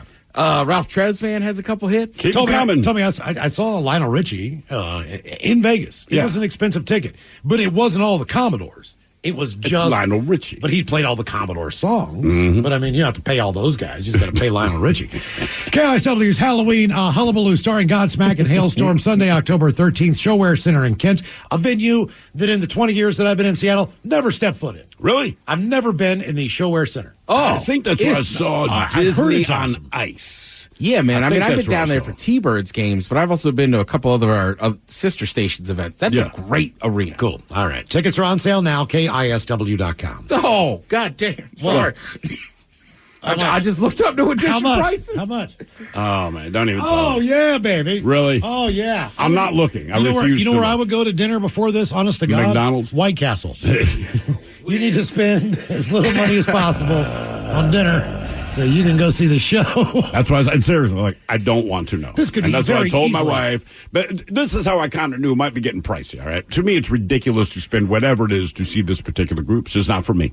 And whatever, I'm roped into seeing them. But the thing is, she just said, well, tickets kind of pricey, so where do you want to stay in Vegas? I'm like, man, I don't know. Check the bed bug thing. That's first and foremost for me. And then after that, she goes, look, we might not be staying on the Strip. I'm like, what? She's like, yeah, these tickets. I'm like, they're that bad? She says, yeah, you guys have just seen it. I don't know. But I think we found a workaround because we have Hilton points, see? Because everywhere we go, we stay at the Hilton. I will so say- according to her, we can stay at the Hilton, which is either on the edge of the Strip or somewhat close. But she said, look, based on all the discounts we'll get, she's like, I'm turning in every single reward, everything we've got. So I might stay at a hotel for like $20 a night as opposed to $300 or whatever. But Mike, the look on your face just says I'm not going to be happy. Well, no, you don't want to know. Those were the cheapest ones. Yeah. For real? Again, I have not looked at the price. I don't want to know. And the thing is, I'm feeling your pain a little bit because my Are wife you? is also looking at a show that's going to go down there at Allegiant Stadium, and those tickets are not at all cheap. What's the concert? So my guy Nate Smith is teaming up with Morgan Wallen, and they're going to go on a big old tour together, and there's going to be a Morgan show Wallen. down there in Vegas, right? And Oh, you're going to spend more than me. I will say, in your wife's defense, though, so last November I go to that F1 race, right? Yes. Now at Live Day the year before, we got in, like, we were in this special group. You could start buying tickets. Okay. So the five of us are going to buy tickets, and then we're going to stay at a hotel on the Strip. We're going to watch practice from our room. All right. Yeah. We get in line. We pay for the tickets. And my buddy was like, my friend has an Airbnb out in like Henderson. We could stay there for free. We said, we're going to do We're that. doing that. Yes. We are doing that, We man. completely bailed on the hotel after buying the tickets. Oh, yeah. This is an anniversary thing, so I've got to. But the Halloween hullabaloo accessible as long as you Yeah. get to KISW.com. Why aren't you a Godsmack fan, baby? Because, $45. That's going to save you some cash. Random. And Showwear Center, I swear to God, that is a nice little arena. Like it's really cool. Awesome. Mike and I have been there a few times for T-Birds. And it's a solid lineup, so should be a good show. Hello, Rob. Welcome to the men's room. Hola. Hola. Rob, welcome to the program. Random question. Okay. Rob, let's go with this one. Everybody kind of has a type. Now, whether that means that you are matched up with a person that is your type or not, that's irrelevant. What would you say is Irrelevant to you. the stereotypical woman that you're attracted to, whatever it is? What's the dimensions there? What's the stats on it? The dimensions. Yeah, exactly. I mean, you tall, short, blonde, brunette. What is your type? I'm not too picky as far as the type goes, I would say, but just, not. I don't like all the nagging. Too much nagging. So you try to find somebody who's a little bit more easygoing. Yeah, no, it can't. They can't be. It can't be unattractive. They got to be. Well, what's the longest relationship you've been in? I've been married to my wife for 7 years. 7 years, and I know now she might not be someone who nags you all the time, but I have to think after 7 years of marriage, she probably nags you more about things than she did when you first got together. Absolutely, you know how that goes. Yes, I do. Okay, what is your biggest problem then, in her eyes? My biggest problem In her eyes. In her eyes. According to her. Yes, not according to you. Oh boy, I mean, how much time do you guys got? We have another 2.5 hours. Do you not listen? Do you not follow through? Do you drink too much? Hang out with your buddies? Yeah, I drink a lot, and I don't really hang out with my buddies. We got 3 babies at home, so Okay. Yep. All right. Does she look like a lot of the girls that you used to date before you got married? No, not really. Okay. No, she's Italian, and she's got a little fire to her. So, all right. You might say the wrong thing and get punched in the chest. Okay. I mean, I guess as long as you know. All right. How old are your kids? My littlest girl, she's 3. My second girl, she's 5, and my boy is 7. Dear All right. God, man. So you've been on feel the, for you. You've been on the steady and no sleep for a while. You're finally climbing out of that, I guess, huh? Oh yeah, I mean, I'm a carpenter, so I get up at 4 a.m. every morning, and I have a hard time going to, I don't like going to bed super early. I like to have a little bit of me time when I get home, drink some beers. And, do you get any me time with a 3, 5, and 7-year-old? As I remember it, those, even more than a baby, those are the ages where you got the least amount of me time. Because they can walk and they can talk, but they can't apparently do anything on their own. Oh, no, they got to be told to do everything, and it's always, I'm hungry, even though you just fed them. Okay. Yeah, rinse and repeat for the rest of your life, brother. Kids can put down some food like nobody's business. The reason we asked, do you have a type? Got a couple stories here for you. They say if you don't trust artificial intelligence not to steal your job, would you trust AI to set up an arranged marriage or date? Jesus, no. Not an arranged marriage, but I trust AI with dating. All right. A date is just a date. An arranged marriage, like, whoa. Well, dating apps have streamlined the matching and meeting process for better or worse, and now AI could even go on dates for you. The founder of Bumble says it could be possible in the near future to have an AI dating concierge, essentially an avatar. And that concierge could go on a date with another person's dating concierge. Where's the joy in that for anyone? Because basically they're trying to figure out, based on the similarities that you have, if they go through this process of a imaginary date between these two things that are basically reflections of you, would this person be a good person to go out with in real life?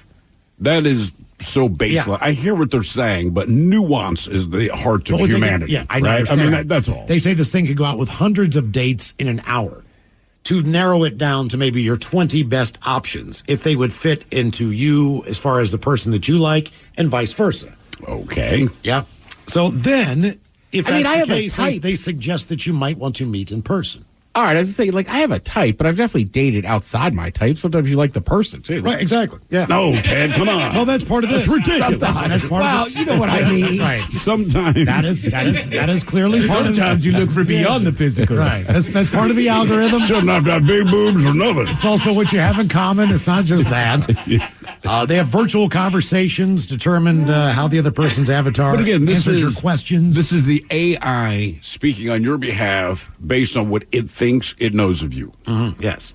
If the AI does not go in there with the singular goal of getting laid, it's already gone wrong. AI, and again, just listen. For me, that's what a date was. Obviously, we like each other enough that we're going to go out and communicate. Obviously, we find each other attractive. So, I mean, I don't know about you, but I'm hoping it all goes well, but I'm also hoping to get up in those guts. And if the AI does not understand what it feels like for a human being, that kind of relate. So, you can't help me. For an example, AI says it's going to give you tips and suggestions on how to communicate with dates in real life. Oh, boy. So, in other words, if you put on your profile, or it's known like, I'm not really a dog person, or whatever the deal is, the person says, do you like dogs? And the AI is going to answer, no, I hate them.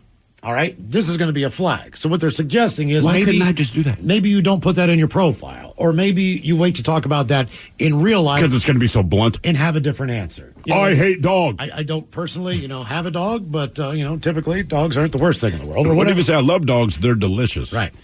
And one more on what is your type? And you guys need to Google this, all right? All right. Usually when the media calls people look-alike, it's just a clickbait. But Page 6 has a story about our buddy Gavin Rossdale, who's got an amazing skin regimen. The man's face, it almost glows. Almost looks like Teflon. It's an amazing thing.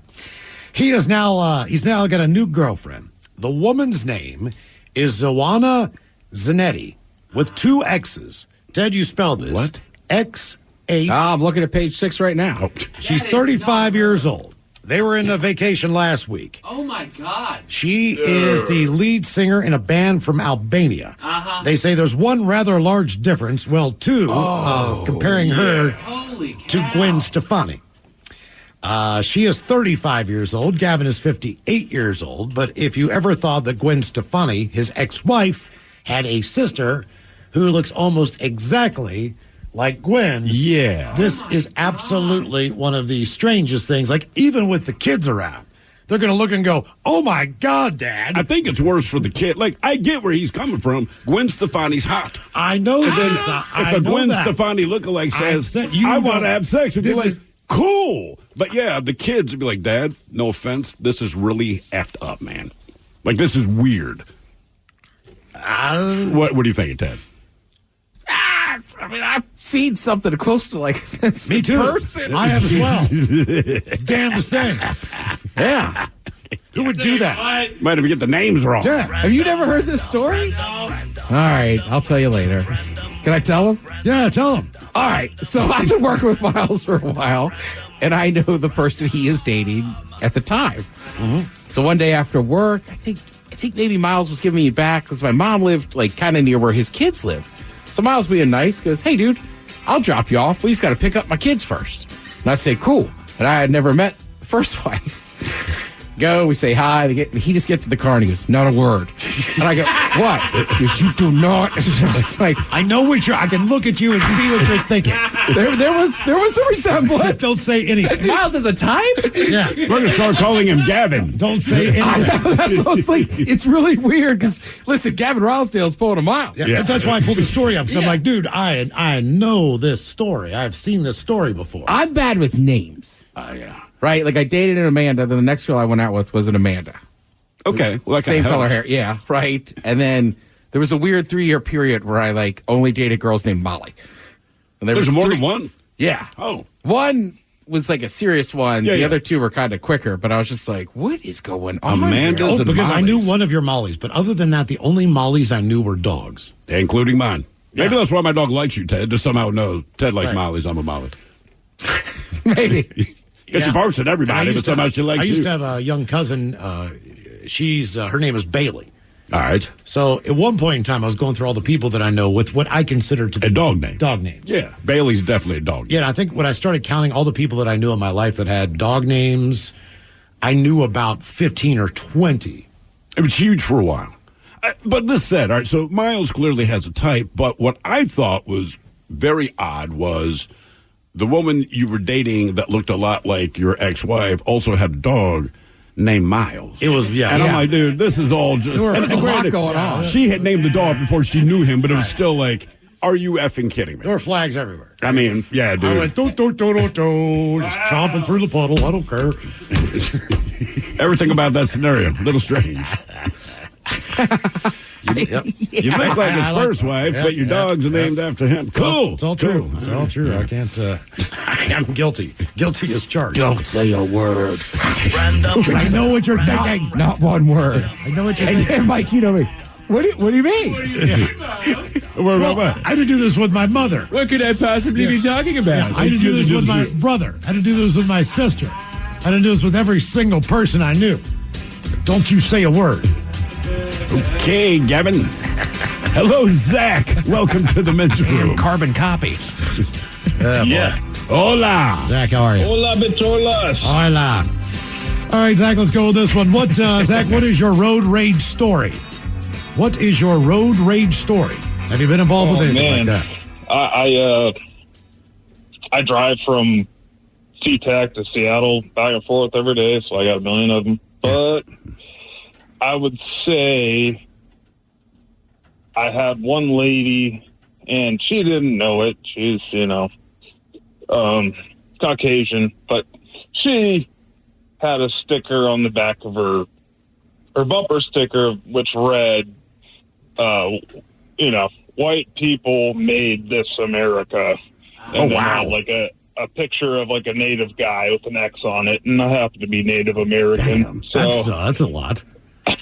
yeah, I kind of might have gave her a finger that I shouldn't have, and kind of might have got real close to her, and kind of might have honked at her a little more than was feasible. But it was really like jaw dropping to me. And Do you think she understood why? I mean, was there any? I mean, do you think that? I don't know. I mean, if you look at me, I feel like I look Native, but I'm like a little over half. So it's like maybe You should have thrown up your dream catcher real quick. Mm-hmm. You know what I mean, that was look at this, buddy. Yeah, right. But no, yeah, like she was driving terribly too, and like she cut me off in the exit only lane, like got over at the last second, being That's a ballsy bumper sticker. I mean, look, usually that's aggressive. Usually, road rage, somebody actually does something. Right. I can't imagine, like, looking at your bumper sticker, like, oh, you're going to put it out there. Here's like where that. we're at. Okay, well, let's go back to 2014. So we go back a decade ago. According to statistics, someone was shot in a road rage incident in the United States and America once every 4 days. In 2023, it was once every 18 hours. The raw numbers rose from 92 in 2014 to 481 people shot last year. Over the entire decade, over 3,000 people were shot in road rage incidents, 777 of them fatally. Lucky sevens. The worst city for road rage, that would be Houston. They had the highest number of road rage incidents involving guns. Are you shocked at all, Ted? Locking in 215 over the last decade, including 207 where someone was killed or wounded. Jesus. That's more than double the next highest city, which would be Memphis, Tennessee, and then San Antonio, Texas, who were tied for second place. Now, on a per capita basis, the 3 states with the highest rate of gun-involved road rage over the last decade, New Mexico, Tennessee, and Wisconsin. We just drove through New Mexico last year. I mean, there's no one on the road and everyone drives 100 miles an hour. That's per capita. Now, by the raw numbers, Texas is number 1, followed by Florida and California. For raw numbers, as far as the lowest, that would be South Dakota, North Dakota, and Wyoming. Because no one lives there. That is correct, yes. Well, people already, road rage is a real thing. And it absolutely is. People get angry and do stuff in a road rage that I don't think would do normally. No. So then you add a firearm into it. And also, who knows? Maybe you get out of your car and realize you can't take that dude. That you're all fired up to fight. Stay in the car, Ted. Yeah. If you have a weapon, somebody's going to pull one out. Yeah, if you feel like you're threatened, pretty much count on that's how that's going to go down. Do you know my uncle has in his car, which I think is a pretty smart thing? When he lived in Miami for a number of years, he did have a gun in his car. All right. But the problem is people do break into cars, and they steal what's in there. So someone's going to steal your gun, and that's become a problem. That's a problem, sure. It's a problem. So he doesn't have a gun anymore. There's a lot of bait shops down in Florida, and they have these mini aluminum Easton bats that are probably only a foot and a half long. All right. And they use those to bash the fish over the top of the head when you get a big one to knock the damn thing out or stun it so you can throw it in the cooler or, knock it out or whatever the deal is to get the hook out of the thing's mouth. So he has one of those fish bats in the back of his seat. Yeah. And he told me he pulled out a couple times, just picked it up, showed the guy, I'm going to knock you out. I'm going to knock you out with a fish bat. Well, typically in Florida, it's like an 85-year-old guy. So, right. They don't want to be involved. More of the random question coming up, 206-803-ROCK. Struggling with fine lines and wrinkles? Let me tell you about Dermaclara. Our 100% medical-grade silicone patches have changed the game for so many people. Safe, natural, and incredibly effective, these patches deliver visible improvements in just 30 days. Jessica from New York said her fine lines started to fade after just a week of using Dermaclara, and within a month, her skin was smoother and more radiant than ever. Megan from California couldn't believe how quickly her stretch marks disappeared. It takes as little as 20 minutes per use to start seeing results because Dermaclara's reusable occlusion patches work by enhancing your skin's natural healing process. Your skin gets the best care possible for every stage of your skincare journey with just one ingredient, medical-grade silicone. And we prioritize safety without compromising results at Dermaclara. And we stand by our products with a satisfaction guarantee, so there's no risk in trying Dermaclara. Visit dermaclara.com today and say goodbye to wrinkles and hello to beautiful, radiant skin.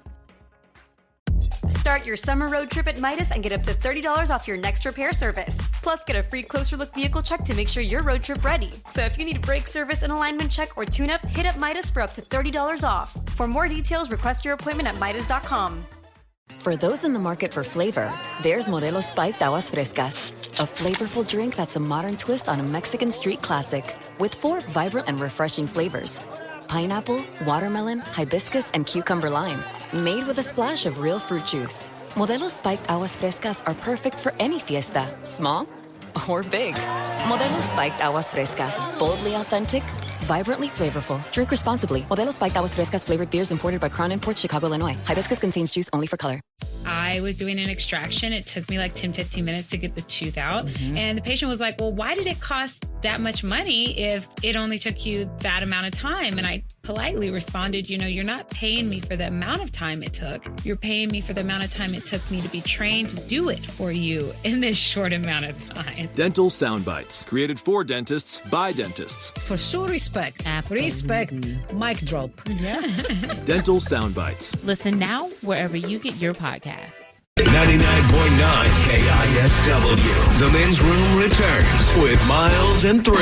Metallica tickets coming up 420. That's when you get that secret code word. Text it to 206-803-ROCK for your chance to see Metallica as they come for town for 2 nights. So you're going to get one night or the other. I have no idea which one, but either way, you're in on the Metallica show. 420 is the time. Again, text that secret code word to 206-803-ROCK. In the meantime, it is our random question. 206-803-ROCK again. Guess who it is, Ted? James. James, welcome to the Men's Room. Hola. Hola. James, welcome to the program. Let's see here, James. What happened while you were eating? What strange thing happened when you were eating? We went to the Kentucky Derby last weekend, and I wore a white shirt, and I shouldn't have wore a white shirt, but... what color was it by the end? Well, it was yellow at the end, because I got some pretzels with some of that beer cheese. Yeah. And I was walking back to my seat, and I smeared it all over my shirt, and I was getting more attention than any of those. I'm assuming that this was a very nice button-up white shirt, right? It wasn't just a T-shirt. Were you in the stands or in the infield? We were in the stands. Nice. And my lady called, or she texted you guys for a birthday shout-out. You guys told me to get dripping in some seersucker. Yeah, I remember that. It was pretty hot there, so I just got a short sleeve button-up seersucker shirt. Excellent. And a tie, and some shorts. And, I smeared myself, so. What, how did you get those tickets, if you don't mind me asking? Don't worry about it. I don't know. Okay. Hey, you're wrong. Shut your mouth. Get the frick out of here. Yeah. Was that your was that your first Kentucky Derby? It was. And would you go back? Would you recommend it to people? Well, I bet on the winning horse. Okay, well, you would. Yeah, you won money. How much money did you win? A lot of fun. I did a good thing. For a change, I respect really it. Cool too. Okay. Reason we asked what happened while you were eating. Here's a weird one. A Navy cargo ship that ran aground in Bahrain last year experienced the mishap while a top officer briefly stepped away for dinner. The dry cargo ship, Alan Shepard, a military Sea Lift Command vessel, was on its way for repairs ahead of some sea trials when it hit ground near the Middle Eastern island country. According to a report, the investigation, which wrapped up last August, found within 20 minutes of the ship's master leaving to go eat, a loss of situational awareness happened, and poor procedural compliance led to the grounding. With a crew basically composed of civilian mariners, licensed by the U.S. Coast Guard, the vessel continued to transmit from a repair yard to the port after the ship's unnamed master left the bridge to a meal, leaving this other guy in charge. But just minutes later, in order to avoid hitting a fishing vessel, that junior officer turned the ship into a shoal, grounding it on the soft bottom, according to the investigation. The officer was not aware of the ship's position in relation to the shoals and shallow water. Obviously, yeah. When he grounded the boats. His whole defense is, I didn't do it on purpose. Yeah. That's like, we know. Guy was downstairs eating dinner for 20 minutes. That was it, 20 minutes. Grounded the ship. I feel like if you're the captain, if you're going to go eat for 20 minutes, half an hour, which you got to do, you feel like you would have it set somewhere where, the guy can't screw it up. I think he probably went to go eat with that belief. Yeah. Dude, right. I'm just going to grab a bite to eat. All you got to do is not hit anything. Right? That's all we're asking. Just don't hit anything. So you didn't hit the fishing vessel. Cool. You ran into the shallow shoals, and it's like, okay, I can't leave you in charge again. Who do you think has it worse? The captain is like, oh, crap, man, now I have to deal with this. Or the first mate or whoever it was that took this thing into the shoals. Because, the captain's going to be like, look, I'm going to get all the heat in the world about this, but you understand, this S is rolling downhill to your plate.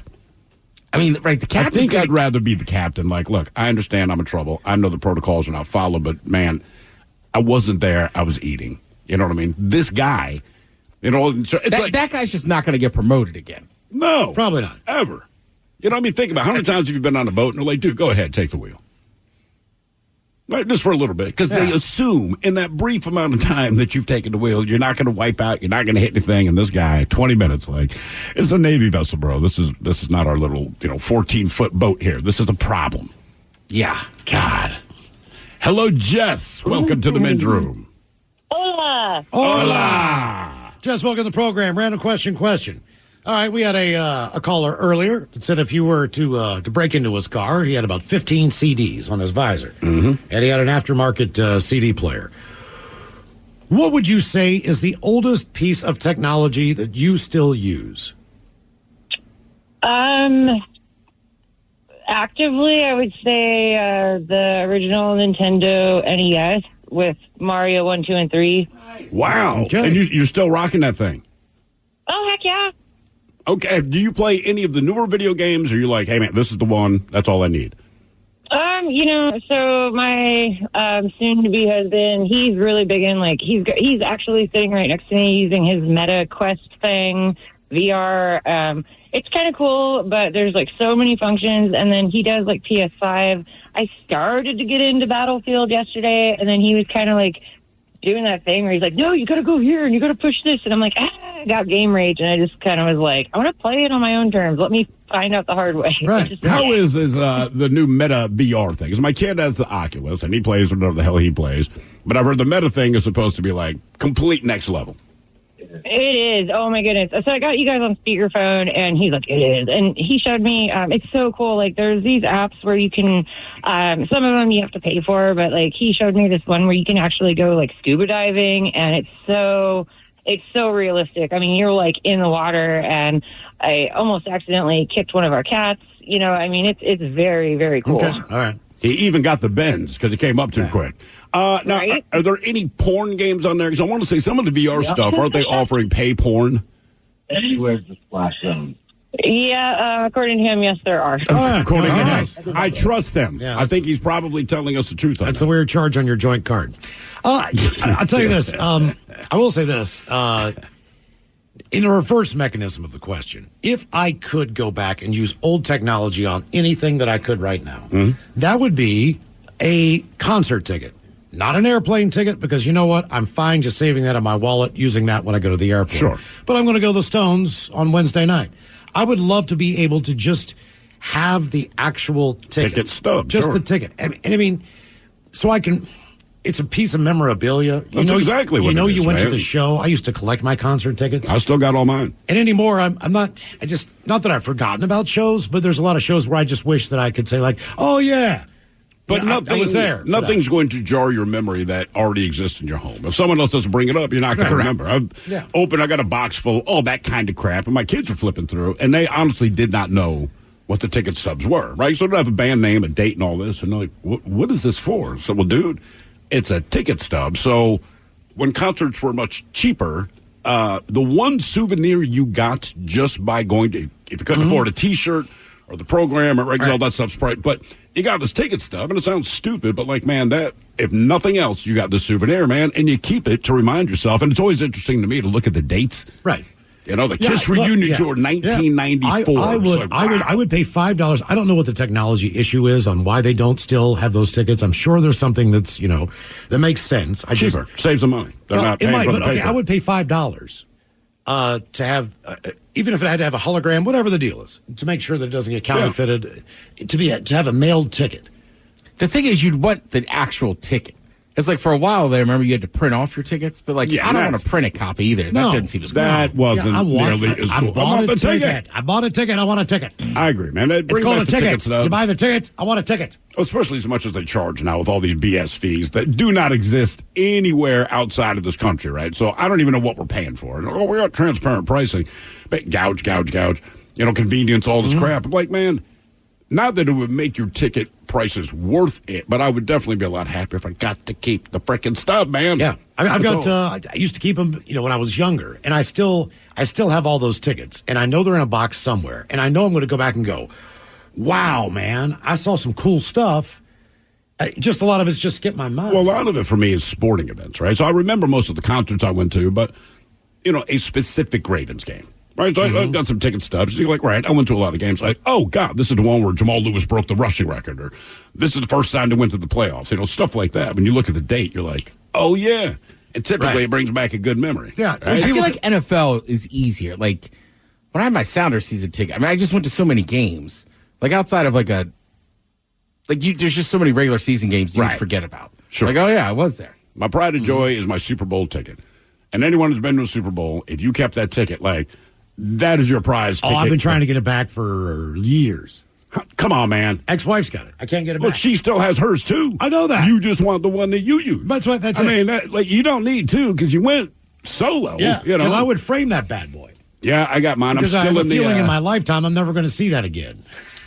Yeah, I mean, based on my team, I mean. Well, again, we thought about it, man. The Ravens are ramping up last year. They fell to Kansas City, right? And I kept telling my son, dude, if they go, we're going. And then we pulled up ticket prices. And I'm like, man, if they go, we'll throw a party here. I mean, it was outrageous how expensive. Didn't that one get up to, because I want to say they started dropping again maybe 2 or 3 days before.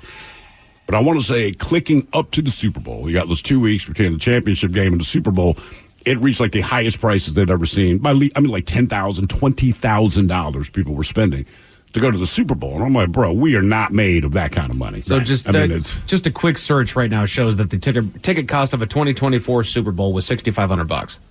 Okay. If you bought it face value from the NFL, by the time you actually get your hands on it. So I've got a $20, $15 antenna that I bought, from Fred Meyer, something that attaches to my television. Now, anytime but I'm connected to the internet with my TV.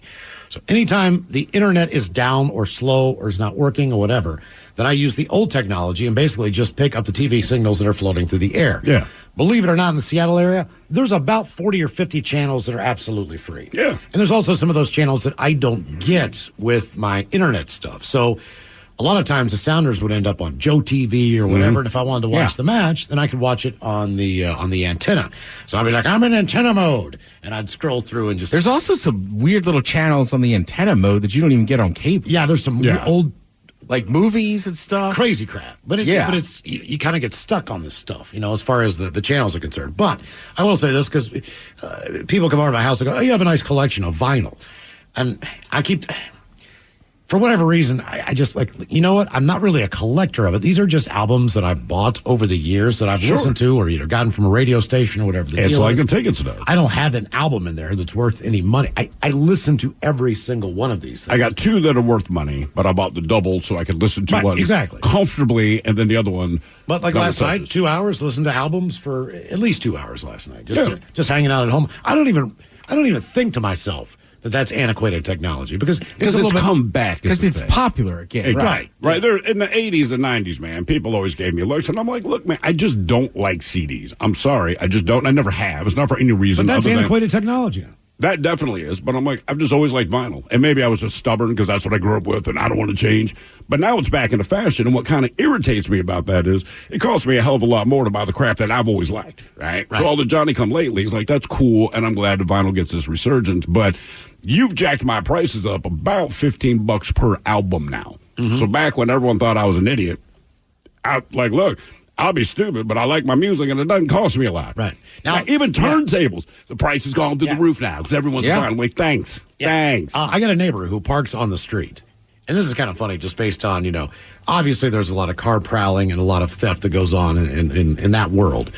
But you park on the street, you risk the chance of getting your window smashed, your bag taken out of the back, whatever the deal is. There's always going to be a crap. That irritates me even more. But the side swipe? Yeah, because, look, if crime happens. I'm not so stupid I don't believe that. I'm not happy that I got targeted for whatever reason, but I get it, right? Yeah. And I know they're not going to leave a note because they are very specifically committing a crime. So while I'm not a fan of it, it's understood how crime works. The people that do the side swipe, I'm like, bitch, don't act like you don't know what you just did, but I know you're going to keep driving. So this guy will park out in front of my place every once in a while. And he's got like an older, either a Pontiac or a Buick. I think it's a Buick. It might be like an old Riviera or something.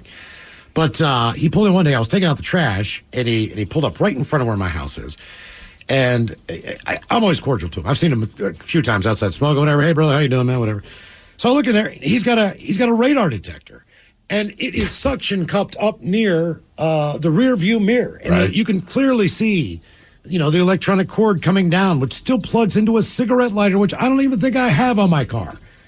I don't believe I have that on the inside of my car. What my year car's is a your car? 2016. Probably not. I do not think it has a. Mine does. So mine's an 06. Okay. I'd say mine does. That's a 2011, right? Yeah, but I'm looking at that thing, and you can hear it like when he turned it off. It was still beep, beep, beep, beep, beep, beep, and turned it down. And I was like, man, it's like, does that thing still work?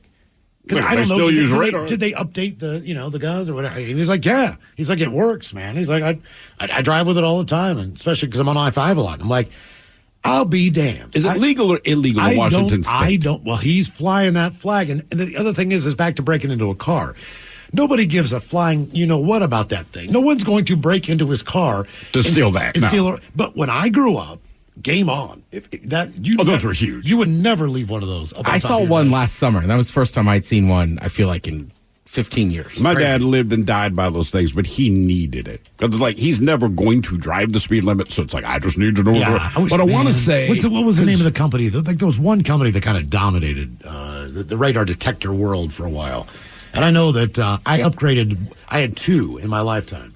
I just bought the newer version because apparently they changed the radar or something, or they added another I vaguely one. remember something like that. Washington State, you're allowed to mount a radar detector as long as they do not obstruct your view while driving. Okay. But can you have one in your grill that is non-detectable? Because I've heard of those too, right? Where they have them up in the front of the car. So why would it matter? It's not obstructing your view, and I can legally have it. I can't imagine I know some the states difference. No, some states, because here was the problem living in Maryland at the time. Maryland is a very, very, very tiny state, north to south. Mm-hmm. So I want to say it was illegal in Pennsylvania, which bordered to the north, and in Virginia, that bordered to the south. So my dad could drive 100 miles an hour through Maryland if he wanted, but you're also in and out of Maryland in 20 minutes, right? And then immediately, even if it wasn't activated, if Virginia saw that you even had one, you got written up. You got a ticket.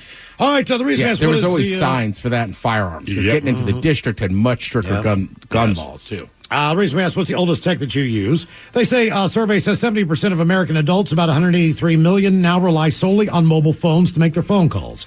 That might seem like a lot. What may come as more of a surprise? There are 69 million Americans, 25%, that are still using regular landline phones. So upwards of 3.3 million people are phoneless in America, the survey found, which is crazy. But the Golden State, California, 35% of residents there still use landline phones, which equates to about 10.5 million Californians who still have a home phone. That's great. We have the landline in our house. I know that it is active. We do not have a phone plugged into it. But my wife, we're kicking around the idea, let's just plug it in and see who, because I can't give you the number. I don't know what it is, but I'm curious to see who's calling. And there's a lot of parts of California where there's not a lot of people. Well, sure. Yeah. New York, 50% still have a landline phone. Damn. The state of New York. They also found that the Northeast is where the most landlines remain. All 10 states with the highest percentage of landline users were on the eastern seaboard. All right, coming up, don't forget your chance to win Metallica tickets on the way. 420 will give you the code word, the secret word. Text that to 206-803-ROCK. So that's coming up in minutes. And we've got your emails on the way next in the men's room at KISW.com. Start your summer road trip at Midas and get up to $30 off your next repair service. Plus, get a free closer look vehicle check to make sure you're road trip ready. So if you need a brake service, an alignment check, or tune-up, hit up Midas for up to $30 off. For more details, request your appointment at Midas.com. I've been on the hunt for the perfect planner for years, but could never find anything that worked for my life. Then I found Zinnia, an app that's totally customizable and makes planning so easy. Zinnia helps me record special moments, track goals, schedule self-care, and document my life. Zinnia has so many cute journal templates, habit trackers, to-do lists, and more. I use my phone on the go, then switch to my iPad to edit, add photos, and draw, and voila! Everything looks great. Am I obsessed? Maybe. Shh. Download Zinnia on the App Store today. Welcome to Nada Yada Island. This season on Nada Yada Island. When we were new, they spoiled me. They even gave me a phone. But then, it's like I didn't exist. Don't take yada yada from your wireless carrier. Now with Metro, get that new customer feeling again and again. Introducing Metro Flex. Free 5G phones when you join, same deals as new customers when you stay. Only at Metro by T-Mobile. Just bring your number and ID and sign up for an eligible plan. After 12 months, trade in and get our best deals on select devices. Rev up your drive with Volkswagen at Bellingham's exclusive offer.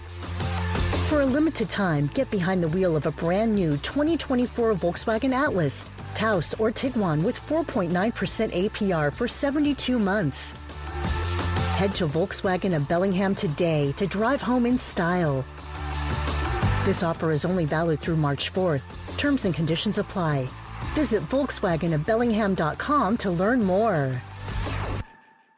Start your summer road trip at Midas and get up to $30 off your next repair service. Plus, get a free closer look vehicle check to make sure you're road trip ready. So if you need a brake service, an alignment check, or tune-up, hit up Midas for up to $30 off. For more details, request your appointment at Midas.com. I had so many ideas to add to my journal, but would forget by the time I got home. Then I found Zinnia, the app that easily helps me record special moments and ideas, track my goals, schedule self-care moments, and document things that matter most. Zinnia makes creating content and ideas across screens so easy. Zinnia has so many cute journal templates, habit trackers, to-do lists, weekly logs, and more. I use my iPhone on the go and then switch to my iPad to edit, add photos, and draw. Then I can add directly to my socials. Download Zinnia on the App Store today. When fine lines and wrinkles are cutting your confidence, discover the magic of Dermaclara. Our 100% medical-grade silicone patches are your secret weapon against aging. Imagine those fine lines and wrinkles fading away, revealing smoother, younger-looking skin. Our customers have experienced remarkable transformations, often witnessing improved skin elasticity and the disappearance of stretch marks within a month. Yeah, even stretch marks, because Dermaclara is there for you at every stage of your skincare journey. Dermaclara's reusable occlusion patches harness the power of your body's natural healing process with just one ingredient, medical-grade silicone. So you can trust that your skin's being treated safely, naturally, and incredibly effectively. It only takes as little as 20 minutes to start seeing results. Plus, with our satisfaction guarantee, there's no risk to trying Dermaclara. Join countless others who have transformed their skin and boosted their confidence. Visit dermaclara.com today and say goodbye to wrinkles and hello to beautiful, radiant skin. I've got this neighbor, Ned, who brags about having the best smart home. So I showed him my ecobee smart home. Turns out ecobee's a lot smarter, is easier to use, and saves money. ecobee's the smartest choice I've ever made, except for my little Pomeranian. Oh, yes. Oh, you are so cute. Aren't you my little pom-pom? Sorry. So tell the Ned on your block about ecobee. Just yell, get yourself a smarter home. Visit ecobee.com today. What's up? It's your boy, The Ted Smith from the Men's Room. And did you know I have a podcast? Well, I do. The Podcast. New episodes uploaded every Wednesday on the Odyssey app. The debauchery rolls on. You're listening to The Men's Room with Miles and Thrill. 99.9 KISW. Just that easy. Text the code word now to 206-803-ROCK. All right, do have time for a few emails to the men's room at KISW.com. You've got mail. You've got mail. As we jump into the birthdays, getting a happy birthday to my daughter, Scarlett. She is 7 years old today, and she has been greeting people with Hola Pachola for a few months now and has been waiting patiently for her shout-out. So how about a little kid fish sandwich for her, please? Thanks, guys. That from Derek. Fish sandwich. Guys, hola, because my husband gave me a blank stare after asking if I'll get a shout-out. I would ask for one myself. So how about the Dirty Germans wishing me a very happy Dirty 30? For help, I'm a plumber and spent all day snaking some filthy lines. Thanks, guys. That from Courtney.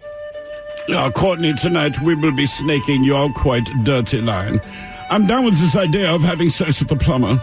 Nothing will disgust you. Plus, you'll be used to the matter that my body will expel. Yeah, and she won't be worried too much about the extra drops to catch on her. She's used to it.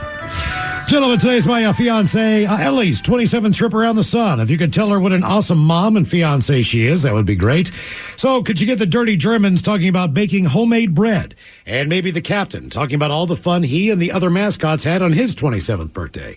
Thanks, guys. You make the drive home every day so much better. From Ryan and Sophia. Yeah, apparently you are quite the mom and the fiance and quite the baker. I think he knows what he is in for. So yeah, it's the great thing about making the bread at home is she gets the yeast involved and this and that, and then much like the Germans, it will rise. Yeah, waste not, want not. Ooh, well, ahoy there and happy 27th birthday. Oh, I remember my 27th birthday. That's when 2 Can Sam started going by 3 Can Sam because of a particularly raucous 3-way with Betty Crocker and the Hamburger. And also, based on what he did with the Chiquita Banana Lady, let's just say Jack in the Box became less of a name and more of an activity. Crunch Berries. Only you sexy gentlemen, it's my brother's birthday. He's turning the big 46. Amazing little brother. He's a great person, friend, uncle, son. And on this glorious day, how about your penis is too small? And the dirty German's talking about what they do with his, what they would do with his brown eyes if he was a girl. Thanks, guys. You're the best. He listens on his way home, working hard on a airport breaking things. He works at the airport there. I love you, Bart, from his brother, Amber, Lucas, and the 4 Pars, Gordo, and Stella. Thanks, guys. Yeah, first of all, you do not need to have 2 brown eyes, just one. And it doesn't matter if you're male or female, we will find it. Yeah, either way, I don't care where it's located. I'm not staring into it. Yeah. Or them. Uh-huh. It. Hey, guys, for the last time around the sun of my 50s, I'd like to wish myself a very happy birthday with a Leroy Jenkins and some turtle sex. No one else requested it, and I'm working, so I won't hear it. But it's all good, though. I'll catch up on the Odyssey app. Thanks, guys. That from Kevin. Let's do this. Leroy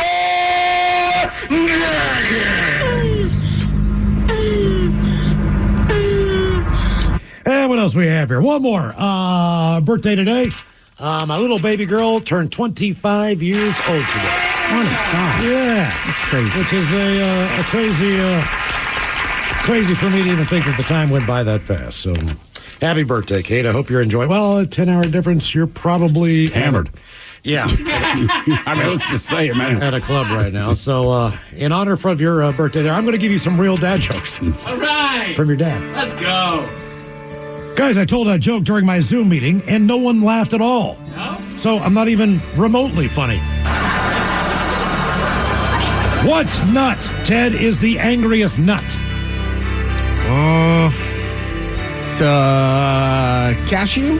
Nah, the pistachio. All right. Might as well keep the nut jokes going there for my kid. My wife just told me she's making trail mix without M&Ms and raisins. What? Yeah, told her. That's just nuts. And one more for my little girl. Guys, I'm doing a documentary on menstruation. Oh, yeah? Yeah. It's period piece. I knew it. She's all done. All right, guys, here you go. Happy birthday. Happy birthday. Happy birthday to you. Ya's a Dirty Germans brought to you by Men's Room Original Sausage. Available through Uli's World Famous Sausage, mensroomlive.com, and other fine retailers. Schweinefleisch. Thank you, Bob. Let's get a contestant online right now for Your Guess Is As Good As Mine at 206-803-ROCK. Your guess is as good as mine. Coming up right after some updated locations for the Men's Room IPA from Black Raven Brewing. Thank you to everyone who continues to send this in. Based on the emails we're getting, it looks like a lot of you are enjoying the new beer. It seems that way, yes. And we appreciate you when you get a chance, if you find it, taking a picture, sending that to the men's room at KISW.com with your location, and we'll continue to spread the word. And here they come. Guys, they got the IPA at the Drive Up Shell in West Olympia. It's next to the mall on Black Lake. I asked them if they could get it, and bam, it's a tiny store, so please shout them out. I got to keep them moving, so they'll keep them stocked. Thanks, right, guys. That from Taylor. So if you're in West Olympia there, it is the Drive Up Shell in West Olympia. Nice work. Supporting you bitches at the American Legion Arlington with a Men's Room IPA. The Legion, huh? Yeah, getting the American Legion in Arlington. Thanks, guys. That from Robert. Guys, found your beer at Mid-Columbia Wine and Spirits in Kennewick. Cheers, guys. That from Jim. Keep in mind, I believe it is the Royals who are in town tonight and the next few nights. So if you're headed down to the ballpark at T-Mobile, just know Men's Room IPA is on tap in 2 locations that we know of. Section 319, that is the upper deck at the Good Hops Beer Stand. So again, 319 if you're on the upper deck at Good Hops. And a lot of people have been asking, you do not have to jump a distance. It's just hops about the hops in the beer. Hey, I was worried, too. They were going to make me jump, see how high I could get. Ted went skipping over there. They said, sir, relax. Because I have terrible hops. These are good hops. Also available, Section 243. That's the club level on the third base bar. Oh, yeah. Third base bar, club level, Section 243. As we know, those are the 2 locations where you can find the Men's Room IPA from Black Raven. But, and I will tell you this, do yourself a favor if you're not close to any of those 2 stands and you happen to go to the closer one that's, in your area to get a beer, they have any kind of Black Raven beer. Get it. Buy it. Get it. It is fantastic stuff. A couple extra locations. We've got Bob's Market and Deli, Cosmic Bottles, the PC Deli Mart, the C Street Mini Food Mart, the ABC Grocery, Grandview Grocery, Dwayne's Liquor Market, the I-5 Fuel Stop. Oh, also available at Valley Food Mart, the South Bay Grocery and Deli, the Safeway in Belfair and Puyallup, the Four Corners Food Mart, the Grocery Outlet in Port Angeles, Safeway in Enumclaw and Maple Valley, the Camino Island Chevron, Safeway in West Olympia, and Total Wine and More in Federal Way. Also at the Grocery Outlet in Enumclaw, the Huntington Corner Grocer, Safeway in Lakewood, Total Wine Puyallup, Safeway in Bonnie Lake, Gravely Lake 76, the Safeway in Stillicum, and in Stanwood, and the Sultan Liquor Store. And I can also confirm the Chevron at 85th and Roosevelt. I want to know this because my son went in there and said, Dad, they have your beer. I'm like, okay, dial it down, brother. Yeah, that's good. It's just weird. If people don't know who you are, to see a 12-year-old boy screaming and get very excited about beer, it's a bad look as a parent. Yep. Yeah. Dad, they have your beer. Well, look at it. They just assume that he means like the beer I drink. And I'm like, man, you are making this look worse than it actually is. Glad you like it, son. Yeah. Let's see here. Coming up, we will drink a toast. Keep that energy. With the shot of the day, but first time for a little. Your guess is as good as mine. It's an easy game to play. We get a contestant on the line. You pick from one of two categories and see how many you can get right in said category before 3 strikes and you're out. So, Steve, who wants to play Your Guess is as good as mine? Well, I can't guarantee anything, but hello, Mason. Welcome to the men's room. Hola and aloha, naked ladies. Hola! Mason, welcome to the program, and your guess is as good as mine. Okay, Mason, we have the 10 most dangerous states in America. The FBI broke down all these statistics based on property crime rates, violent crime, breaking and entering, all the usual crap. And they found the 10 most dangerous states in the United States. There are 2 in the Mountain Time Zone. There are 3 in the Pacific Time Zone. 1 in the Alaska Time Zone. And 4 in the Central Time Zone. Again, the 10 most dangerous states in America. Also, Mason, we have the 10 best pizza chains in the United States ranked. These are the most popular, the ones that span the country without being too regional for the most part, and hopefully are found in the majority of the United States. So, do you want to go pizza chains or dangerous states? I'm really curious about the dangerous states, but I think I want to do the pizza chains. All right, Mason, we got it. 10 best pizza chains in the U.S. ranked, although any pizza they say is good pizza, only a few can take the gold. So we have the ranking of the best pizza chains in the country. So, you know, if you're going to order a pie or stop in yourself, at least you're getting the biggest bang for your buck. And that was taken into consideration. Price, quality of the pizza, and everything else. So you know how the game is played, Mason. Try to get as many right in said category before 3 strikes and you're out. What is your first guess on the best pizza chains in the United States? First guess, Pizza Hut. Pizza Hut is number 3. Wow. Pizza Hut offering 3 crust options on their pizza. Pan, hand-tossed, and thin. And inexplicable. They're cheap, but more flavorful than many pizza joints. They also differentiate themselves from other pizza chain restaurants by coming up with limited-time, crazy pizza hybrids. Yeah, they like do. Cheesy pizza bites, etc. So all right, Mason, you're 1 for 1. They're number 3? They're number 3. So it's apparent that 2 pizzas do, in fact, out Pizza the Hut. Oh. Yep. Tell you what, I've tried to out Pizza the Hut. They get me every time. You can't out pizza us. Seems aggressive, but I'll still order the pizza. Yep. Okay, what are you thinking? All right. Next guess will be Domino's, the obvious. Domino's is number 2. Offering a variety of pizzas, pastas, sandwiches, wings, breads, and salads, the menu still doesn't make Domino's seem like a special chain pizza restaurant, but it's not that bad at all, they said. Number 2, you said? Number 2 is Domino's. Number 3 is Pizza Hut. You've gotten 2 out of the 10, Mason. How about Little Caesars? Little Caesars, believe it or not, now the number 1 pizza chain in the United States. They have built an empire on providing super cheap pizza to customers without any wait time. The result is a slightly below average pizza, but tons of cheese and pepperoni on top. And they're doing something right because it's named the fastest growing pizza chain in the U.S. I like how they say, man, it's below average pizza, but it is blowing up. But the price point on it is fantastic. And overall, they say, based on the price, you're getting a great deal for your buck. I really don't mind Little Caesars, And they man. don't bring it up. All they say is, look, it's hot and ready. That's it. That was honestly the kickoff to our gaming weekends every doggone week. Friday night, we'd go in there, get ourselves a couple Little Caesars pizza and a 2-liter. We were good to go. What's the square one that's kind of like Detroit? I think they call it their That Detroit. was their Detroit, yeah. Deep dish or something like that. It was good, man. We got one from there when They were might doing just it. call it Detroit style now. Little Caesars started in Detroit as well. All right. They did it. Okay. Yeah. Okay, Mason, you got the top three: Little Caesars, Domino's, and Pizza Hut. Now it gets a little harder. Yeah, I'm hard pressed to. I'm just coming up with 10 different pizza chains, but real quick note: Little Caesars has those little round thingies. I forget what they're called, but they're awesome. Okay, there's a reason they're number one. You're vouching for Crazy bread. All right, okay, let's go Round Table. Round Table Pizza, number 8.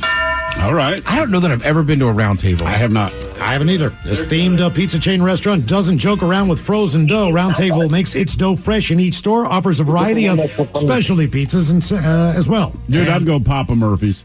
And high-quality Italian toppings. And Papa John's, to be honest with you. I feel like Both of they them, still yeah. do make. It starts with Papa. That's my next one. So I get confused. One of them's a take and bake, and one of them's ready made. Papa Murphy's is take and bake. Okay, let's go Papa John's then. Papa John's. Number 4. While Papa John's does offer wings and a variety of breadsticks, they're a bit of a letdown, they say, so that leaves with the pizza. And Papa John's falls a little short of expectations on their pan pizzas, but they make up for it with a variety of specialty pizzas that don't skimp on toppings at all, especially the meat. Papa John's. Number 4, Mason, you have got 5 out of the 10. Little Caesars, Domino's, Pizza Hut, Papa John's, and Round Table Pizza, and no strikes against you. All right, let's do the other Papa Murphy's. Papa Murphy's is number 9. Wow. Yeah, doesn't extend their menu far beyond pizzas, only maybe a salad and a few bread and dessert items, but the customers keep coming back. First off, take and bake idea is truly unique among the pizza chains, and people love it. They love being able to get home and make the pizza hot and fresh when they want it. And you can tell they're doing well because they are spending a lot of money during national broadcast. Now, help me if this one's a little too regional, but would it be outlandish to think Shakey's Pizza? I don't know because I know feel it's like that's what I've regional, heard. but I feel like Shakey's shows up on these kinds of lists quite. Like the people that like Shakey's really, really. I don't know really that like Shakey's was that regional. It's kind of older and they closed in a lot of regions. Oh, Gotcha. okay. And also Godfather's. Is that only regional? Ooh, Godfather's, yeah. They had some good pizza, man. It sucked when they left Eden Claw. Mason, I'll give you a clue here as things get a little bit difficult, even though you don't have any strikes against you. One of these pizzas I consider chains. I consider to be like an Aunt Annie's pretzel location or maybe a yogurt shop. They're Sbarro. only available in malls. I'd go Sbarro. Oh, yeah. Oh, Sbarro. That is number 6. Offering cheap and fast options, they take it up a notch by offering stromboli and pasta as alternative. Cheap entree is options. relative to where you are. I bought my buddy, we each got 2 slices of pizza. First time we're in Manhattan, and we went to Sbarro. Yeah. And I'm like, dude, you know what? I will get you 2 slices of pizza. So 4 slices of pizza, 2 Cokes, and I can't remember, but it's on. That'll be $53. I'm like, I'm 4 slices of pizza. She's like, oh, 4. Sorry, $58. I mean, it was ridiculous. All right, Mason, you've gotten 8 out of the 10, no strikes, so no more help for you. There are 2 of the top 10 pizza chains left in the United States. What are your guesses? All right, I feel like a strike's coming on, but my wife wants me to guess Chuck E. Cheese. Chuck E. Cheese. That was number 12 on the list, but you're not far off. I mean, could it be Costco? Maybe. It's not a pizza chain, though, is the only All right, is the good only thing call, I'd good say. call. All right. That's a great bargain.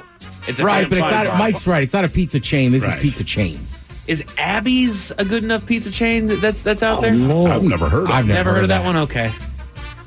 Okay, so we're going to go Godfather's. I'm sorry? Godfather's. Godfather Pizza, number 7 on the list. Oh, nice. Godfather's only offers pizza in very limited sides at select locations. They keep up with other pizza chains with their bizarre pizza toppings.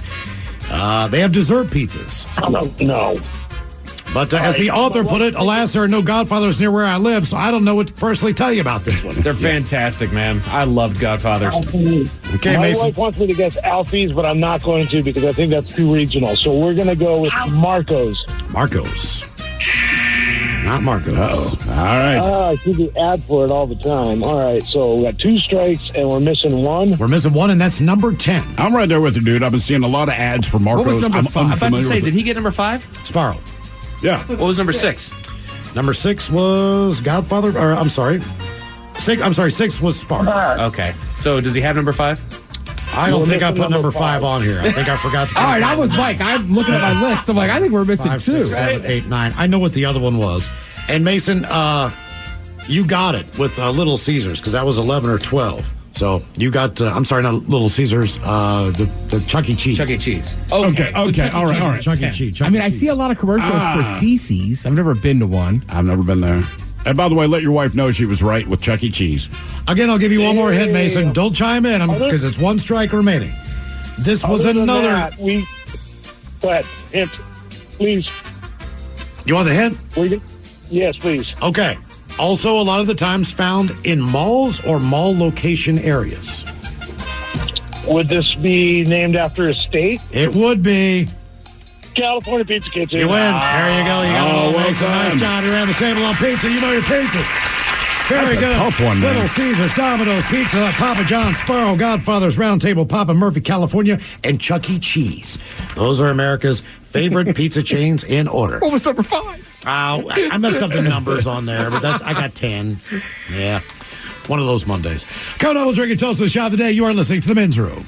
For those in the market for flavor, there's Modelo Spiked Aguas Frescas, a flavorful drink that's a modern twist on a Mexican street classic with 4 vibrant and refreshing flavors.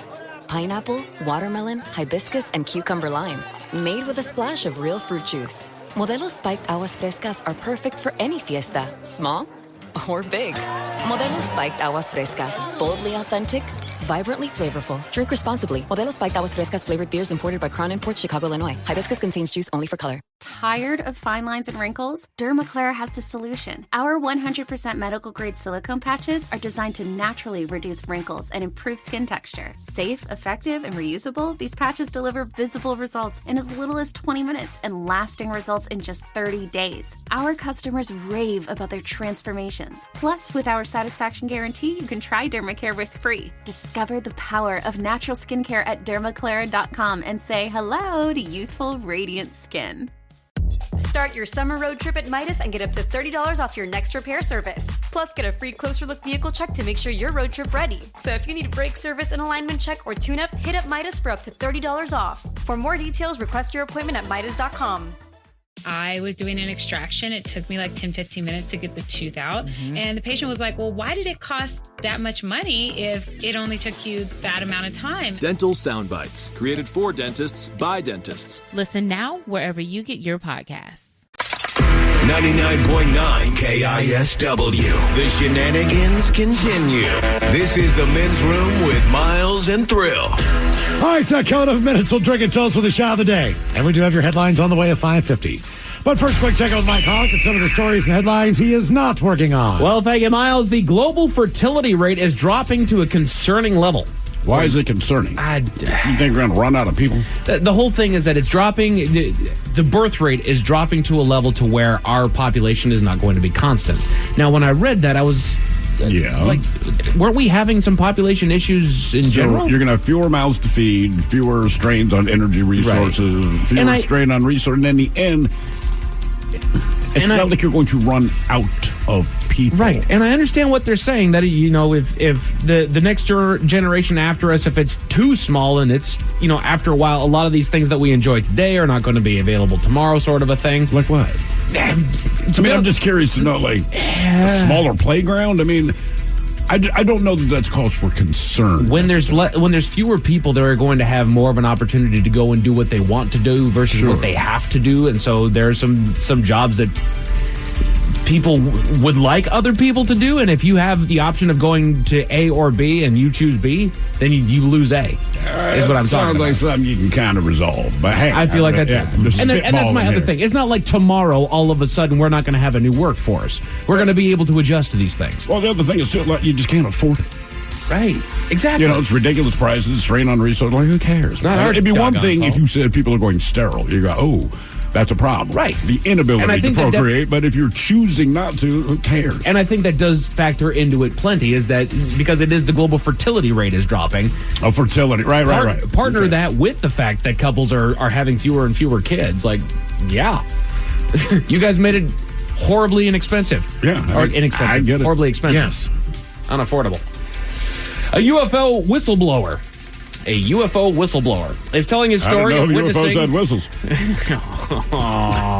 He's telling his story of witnessing an alien flag down a military convoy to ask for a spare part. That's generally how that works. I also like the idea that we have, parts for alien ships. Like, hey, man, do you have a spare part? I know we're 800 years more advanced than you. Right. But do you have a spare? Do you have a jump? And he was smart enough to flag down military for whatever, because military are expert mechanics. Just by being in the military, exactly. You can definitely you got it. Retrofit an alien spacecraft. Did you read that Vegas story? Which Vegas story? No. Now this one is bizarre because there's too many parts to it. But essentially, there were 2 or 3 police cruisers out in the Las Vegas area. They saw what they believed to be an unidentified flying object making rapid movements and flying straight over their head. Okay. Yeah. So they followed this thing. They actively pursue this low-flying object. They see it go down. Okay. Then they get a 911 call from a home where the guy's going, hey, I know you're not going to believe me. I know this is crazy. There are 8-foot to 10-foot creatures walking around my backyard. In the meantime, the police are zooming toward this residence. All right. There is actual footage of something walking around in the background with big... He's like, please don't think I'm crazy. They have big green eyes. They're at least 8 to 10 foot tall. They're walking around my backyard, man. And the cops were freaking out too. Because they know it's an older story. I think I had actually seen that video. It was during the day, wasn't it? It was. I don't know if it was during the day. Was it nighttime? Yeah, it was at night. But the story's still there because they're like, look, we're not backing down from what we've said. We have the video footage that we can show you. The cops have video footage of the UFO. So the cops have the footage. The neighbors have footage of something in their backyard. Yeah, and the cops are freaking out. They even said, hey, man, if you ever see these things again, don't call us. They did not go there based on the 911 call. They were in pursuit before the 911 call came in. And let's not forget that back in 2020, they announced that aliens were real. So I was going to say, why? Well, they said UFOs. Well, UFOs are real. But I thought they declassified and said aliens, too. You can't guarantee that. UFO, based on the fact you look up and don't know what it is, right? That's one quality. But then also you have these trained military pilots and all that going, look, man, we're telling you that this is not anything that any country has the tech to do. Right. But then beyond that, a lot of people are saying it could be some kind of drone thing only because physics, as far as we understand, to make all these banks at 10,000 miles an hour, like you turn anything organic into goo. Right. So, I mean, who knows? But yeah, these guys were freaking the F out. Yeah, it'll be an interesting next few years. Yeah, we'll see. Because when you slowly bleed information out, you kind of go, oh, even if they say we confirm aliens, you kind of go, okay. Is that going to happen in our lifetime, though? I think so. I mean, if it's already happening. It's already happened. But I mean, in our lifetime, are we going to see an event where... Here's my problem. They're turning aliens into the most pedestrian news story out there. Like, oh, by the way, Rob over there, yeah, he's an alien. But isn't that why you would do it that way? If you think the world's going to freak out, you slowly bleed out information and calm people down. And by the time it gets there, people would say, like, well, yeah, it's a big universe. That makes sense. Hey, we talked about it a few weeks ago on the podcast. I'm like, what if the bottom line is just the aliens don't care about us? No. They come down here whenever they want. They're just like, these guys are behind. I mean, why would you? Like I said, It's like if you're an entomologist, I'm not trying to have a conversation with a butterfly. I might study them. Right. I was about to say, and it's limited interaction, but there's nothing meaningful that they could do. Right. But the group of things that are intentionally self-destructive, people like that, why get involved in If anything, we are just something that they can study to show how life continues to adapt. What does this group do? It'd be like studying like just a bunch of smart monkeys. Brazilian tribes, you know what I mean? Where you don't really interact because they will try to kill you. Correct. But you observe them as best you can. Right. You make your notes, and it's an interesting, it's a curiosity thing, but that's it. There's a human molar embedded in a stone retaining wall in Vermont that's confusing the public. That brings me comfort. I hope it was the masonry guy. It's the most maybe ancient... he just maybe his tooth fell out while he was working on it. Oh, see, I took the route of it's the most ancient curb stomping that we've ever seen. I mean, what if he just tripped while he was building the wall? I'm like, God damn it. Knocked out my tooth. He'll be stuck in here. Speaking of old people, sometimes they run their mouth and they say things that they probably just shouldn't be saying to kids anymore. In fact, I've got a whole list. The Men's Room Top 10. The Men's Room Top 10. 10 common phrases grandparents should stop saying to their grandkids. My grandpa was a giant of a man, 6'5", hands that I swear could carry a felled tree and not break a sweat. I remember before I had a big growth spurt freshman year in high school, I was a little portly. He had the charm and charisma of denture cream. And one day he said to me, "Your mom was a fat ass just like you at that age." Damn. God. That's the positive reinforcement I was looking for. Damn. Damn. You'll grow out of it. Your mom did. These are common phrases that grandparents should stop saying to their kids, and actually you'll grow out of it is about midway on the list. Saying this to a child means limiting their passions or challenges, assuming that they're just going through a phase. Giving them a chance to explore is essential. Yeah, I mean, sure. You might know they'll grow out of it, but I'm like, you do it until you're bored with it, man. Because I said so shows up on the list. That was one I always hated, but I understand now. Right. But it's like, it doesn't matter. It's my house. It's my rules. I don't need to give you an explanation, but at the time as a kid, you wanted to know why. Right. Of course, yeah. Why? Because I feel this way. Right. Because I feel derogatory I was going to nicknames. say, I feel like that goes both ways, though, too. Sure. You know what I mean? Like, I don't care who you are. If somebody lives in your house and you're paying for it, there's times you're going to say, because I said so. Them are the rules. Those are the rules. Exactly. Derogatory nicknames. Again, these are common phrases that grandparents should stop saying to their kids. Hey, ugly Derogatory Exactly. I'm happy to say that neither of my kids' grandparents are particularly derogatory as far as what Good. I mean, I went to high school with a buddy. Everybody called him Stumpy. His name was Chris. And then we would hang out, and I was hanging out with his brother-in-law and his sister, and I was like, I should call him Chris around here. And they're like, oh, no. We're in the family. We call him Stump. I'm like, okay, I guess I'll stick with Stumpy. All right, then. Stumpy. Stop crying. You're not a baby anymore. Oh, God. Dismissing your grandkids' emotions by saying they are childish once again makes them feel like their feelings are invalid. Well, they're a child. I mean, it could depend on what they're crying about. Correct. Because they cry about everything. Yeah. Everything. You ran out of nuggets. Look, physically, you can be hurt and crying. Your feelings could be hurt and you're crying. You could be tired and you're crying. Right. There's all kinds of triggers for children. Absolutely. Yes. But it's more talking about not diminishing. Yeah, the ones I already had the hardest time I had was when their feelings were hurt. Right. So if their friend said something mean to them and they came home from school and they were upset compared to you just fell and hurt your knee, that sucks. Cry it out. You know what I mean? Get up, stretch out. There's nothing you can do about the pain right now. But that other pain lasts a lot longer. Right. When someone's mean to you. You need to find a way to heal that. Yeah, exactly. All I ever say to my daughter is, it is unbelievable how much snot your nose produces when you lean on my shoulder. Yeah. Dad, My derogatory comments are like, when is the last time you brushed your teeth? You are so spoiled.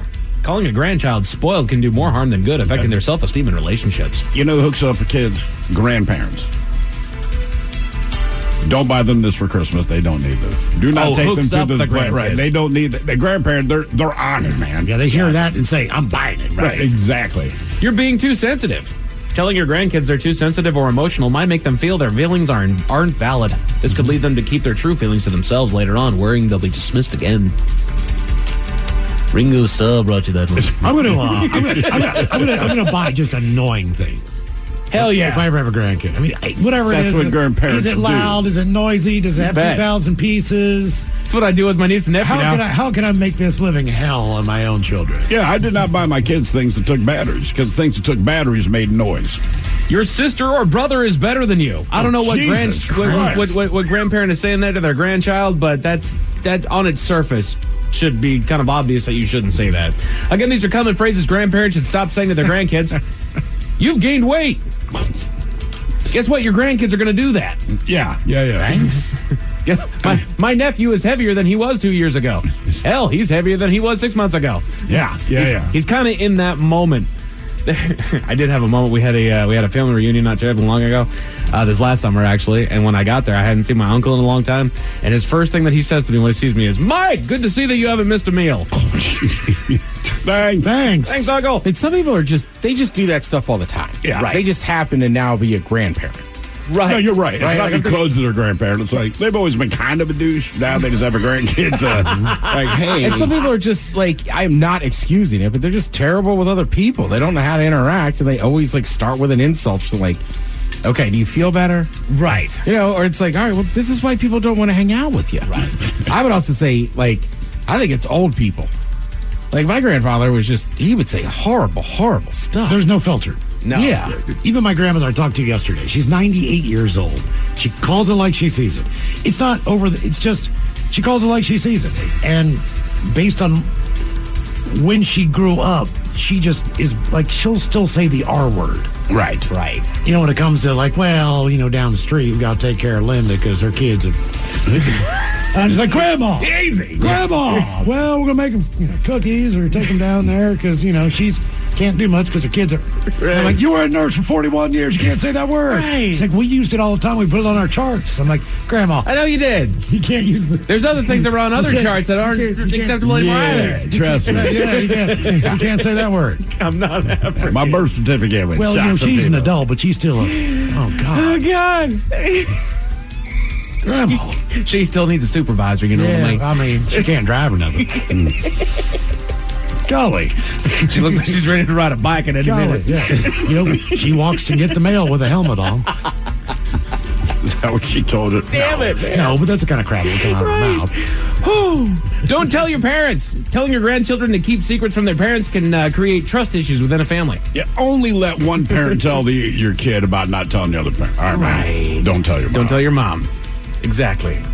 But then and I know that works both ways, man. We always wait like 2 days, like, hey, babe, just so you know, so-and-so went down. I just dealt with it because I even told the kid, you came to the right parent based on the circumstance because your mom would kill you. And then there's other times where my wife's like, hey, I don't wait about 48 hours before I share this with your father because he will kill you if he finds out. So by the time they tell us, you go like, all right, it's dealt with. But it's always I'm not going to tell your mother. And anytime I've said that, thank you. Both kids, every time. And then the number one common phrase that grandparents should stop saying to their grandkids, you are just like your mom or your dad. Comparing grandchildren to their parents might seem harmless, but it can pressure the child. During the early years, kids are figuring out who they are, and hearing you're just like your mom or dad might make them feel like they have to be like their parents, ignoring their talents and their dreams. That just seems weird. I never cared about stuff like that, because typically it was a good thing. Yeah. I've done something good. You're just like your father, because they're recounting the good things that he did. Now, granted, that said, I heard that very infrequently. I mean, you're nothing like your mother. My brother heard it plenty. I did not hear about it. But it never bothered me. I'm like, I know. I know this. It's no big thing. A man in Georgia was arrested on DUI charges, but he wasn't driving a car, Miles. What was he driving? Tell you all about it at 5:50. Thank you, sir. Headlines are coming up at 5:50. In the meantime, let's get a contestant on the line for Profile This at 206-803-ROCK. Have we made it to drinking time? For those in the market for flavor, there's Modelo Spiked Aguas Frescas, a flavorful drink that's a modern twist on a Mexican street classic with 4 vibrant and refreshing flavors. Pineapple, watermelon, hibiscus, and cucumber lime, made with a splash of real fruit juice. Modelo Spiked Aguas Frescas are perfect for any fiesta, small or big. Modelo Spiked Aguas Frescas, boldly authentic, vibrantly flavorful. Drink responsibly. Modelo Spiked Aguas Frescas flavored beers imported by Crown Imports, Chicago, Illinois. Hibiscus contains juice only for color. Start your summer road trip at Midas and get up to $30 off your next repair service. Plus, get a free closer look vehicle check to make sure you're road trip ready. So if you need a brake service, an alignment check, or tune-up, hit up Midas for up to $30 off. For more details, request your appointment at Midas.com. I had so many ideas to add to my journal, but would forget by the time I got home. Then I found Zinnia, the app that easily helps me record special moments and ideas, track my goals, schedule self-care moments, and document things that matter most. Zinnia makes creating content and ideas across screens so easy. Zinnia has so many cute journal templates, habit trackers, to-do lists, weekly logs, and more. I use my iPhone on the go and then switch to my iPad to edit, add photos, and draw. Then I can add directly to my socials. Download Zinnia on the App Store today. Rev up your drive with Volkswagen of Bellingham's exclusive offer. For a limited time, get behind the wheel of a brand new 2024 Volkswagen Atlas, Taos, or Tiguan with 4.9% APR for 72 months. Head to Volkswagen of Bellingham today to drive home in style. This offer is only valid through March 4th. Terms and conditions apply. Visit VolkswagenofBellingham.com to learn more. For those in the market for flavor, there's Modelo Spiked Aguas Frescas, a flavorful drink that's a modern twist on a Mexican street classic with 4 vibrant and refreshing flavors. Pineapple, watermelon, hibiscus, and cucumber lime, made with a splash of real fruit juice. Modelo Spiked Aguas Frescas are perfect for any fiesta, small or big. Modelo Spiked Aguas Frescas, boldly authentic, vibrantly flavorful. Drink responsibly. Modelo Spiked Aguas Frescas flavored beers imported by Crown Imports, Chicago, Illinois. Hibiscus contains juice only for color. Tired of fine lines and wrinkles? Dermaclara has the solution. Our 100% medical-grade silicone patches are designed to naturally reduce wrinkles and improve skin texture. Safe, effective, and reusable, these patches deliver visible results in as little as 20 minutes and lasting results in just 30 days. Our customers rave about their transformations. Plus, with our satisfaction guarantee, you can try Dermacare risk-free. Discover the power of natural skincare at dermaclara.com and say hello to youthful, radiant skin. Start your summer road trip at Midas and get up to $30 off your next repair service. Plus, get a free closer look vehicle check to make sure you're road trip ready. So if you need a brake service, an alignment check, or tune-up, hit up Midas for up to $30 off. For more details, request your appointment at Midas.com. What's up? It's your boy, the Ted Smith from the Men's Room. And did you know I have a podcast? Well, I do.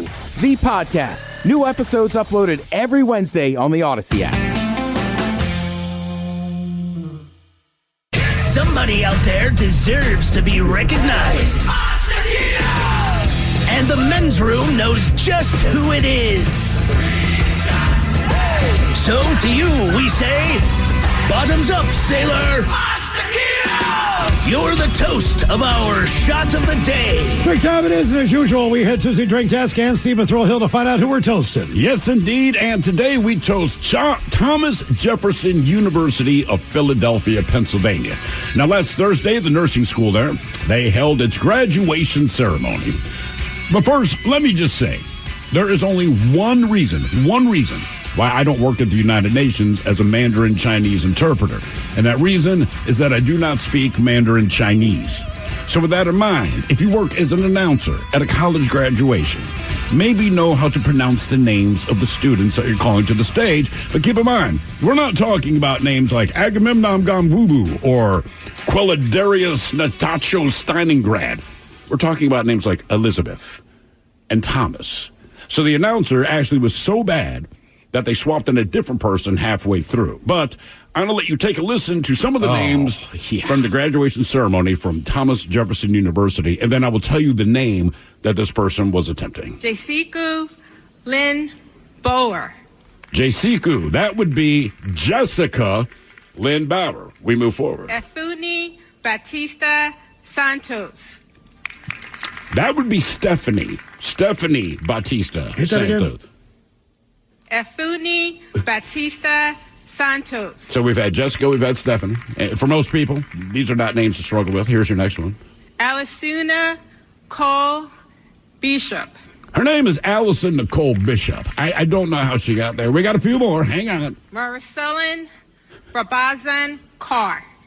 That would be Marissa Lynn. Let us continue. We got one more. Hang on. Allison Care Camp Bull. Now, let's go back to the other Allison, which couldn't get the first name, all right? Alisuna Cole Bishop. That's how she says Allison first time. So now she has another Allison. She nails the first name, but she can't hit Carol Campbell. Allison Care Camp Bull. Keep in mind, this is a college graduation. We got three more for you. My favorite one is the dude at the end, but let's... Victoria Lee Zubith-Ross. You have any idea what that name's supposed to be? I'm going to play it for you again. Hold on, let this thing spin through. So again, if you're just listening, and you're one of the students, and you're waiting to hear even know your to name, walk up there? They look confused. Okay, They're not look. sure. So I'm going to play this one again. Victoria Lee Zubith-Ross. That would be Victoria Elizabeth Bruce. I don't know how she got there. Sayer Uvun Jinju Brinon. Sarah Virginia Brennan. And then this one, she does so bad, she doesn't even give the dude's last name. Tamulme Thomas. And he just takes the stage. Doesn't he get to the last name, dude? Wow. That is so... What is really going on there? There's got to be a real story behind that. She's reading it phonetically. They have it written out phonetically. Why wouldn't you just write the kid's name? And then there comes a point where there's a long pause and you can hear in the back like, can I actually just have the actual names over here too? And like, God, that's bad. But anyway, let me play Sarah Virginia Brennan again. Sayer Uvun Jinju Brinon. I was like, is she having a stroke? What in the hell, I'm man? having a stroke. God. Graduations are long, boring ceremonies, but I wish I was at that one. So we pour this booze and we drink this booze because we think it's yummy. Yummy! So over the tongue and down the throat to party at our tummies. Or in. Down the hola bichola. My bad. The Party Men's at the Room tummies. presents Profile This. Oh, you did us phonetically. Steve the Thrill Hook, could you please, everyone, on Profile This is played. I sure can, Miles. It's a simple game where we share with you a real-life news story, something that happened right here on planet Earth.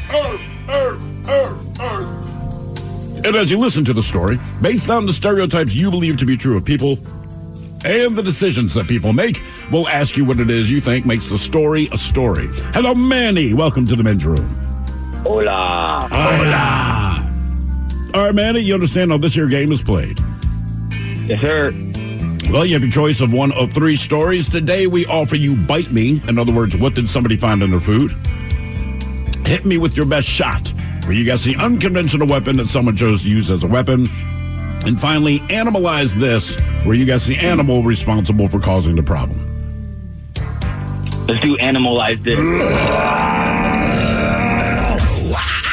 That's a fine pick as I glance over at Miles' computer, and there's, a baby donkey running through the grass for no reason at all. Exactly. Okay. It's happy. All right, Manny, here's your story. We go to Florida, where sheriff's deputies, they conducted a pursuit of an animal on the loose and then ended up rescuing a second animal from a fence entanglement.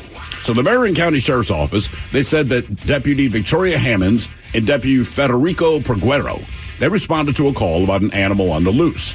A social media post from the police department said, quote, "The critter was feeling a bit bad that day and made a valiant effort to avoid them. After about 5 minutes of comedic pursuit, Deputy Hammonds apprehended the juvenile delinquent." Now, the animal was returned to its owner, but then deputies were told that another animal was entangled in a chain link fence nearby, because it turns out the one that got entangled on the fence was the new mama of the baby that they were just chasing down the street. So after returning the younger critter to its enclosure, they located the trapped animal, which had recently given birth. And once again, Deputy Hammonds was able to untangle the chain link fence and free the mama to care for her newborns. The question is, what were the animals causing the somewhat comedic commotion? Was it cows, pigs, goats, or horses? So cows, pigs, goats, or horses? Man, considering it being Florida, you got to think something like a little bit more different than like something basic. I don't know. I just want to say like maybe pigs. Gonna go pigs, Manny? Yeah, I'm going with pigs. I'm going goats. Goats for Ted? Because I think the cops are trying to be funny in their statement. Okay. I'm going to go cows. Cows? We're going to find out the animal that was being pursued on the loose, captured, and then the mom who was caught in a fence. Was it cows, pigs, goats, or horses next?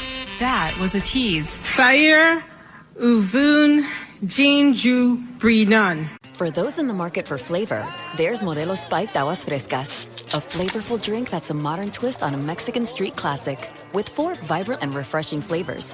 Pineapple, watermelon, hibiscus, and cucumber lime.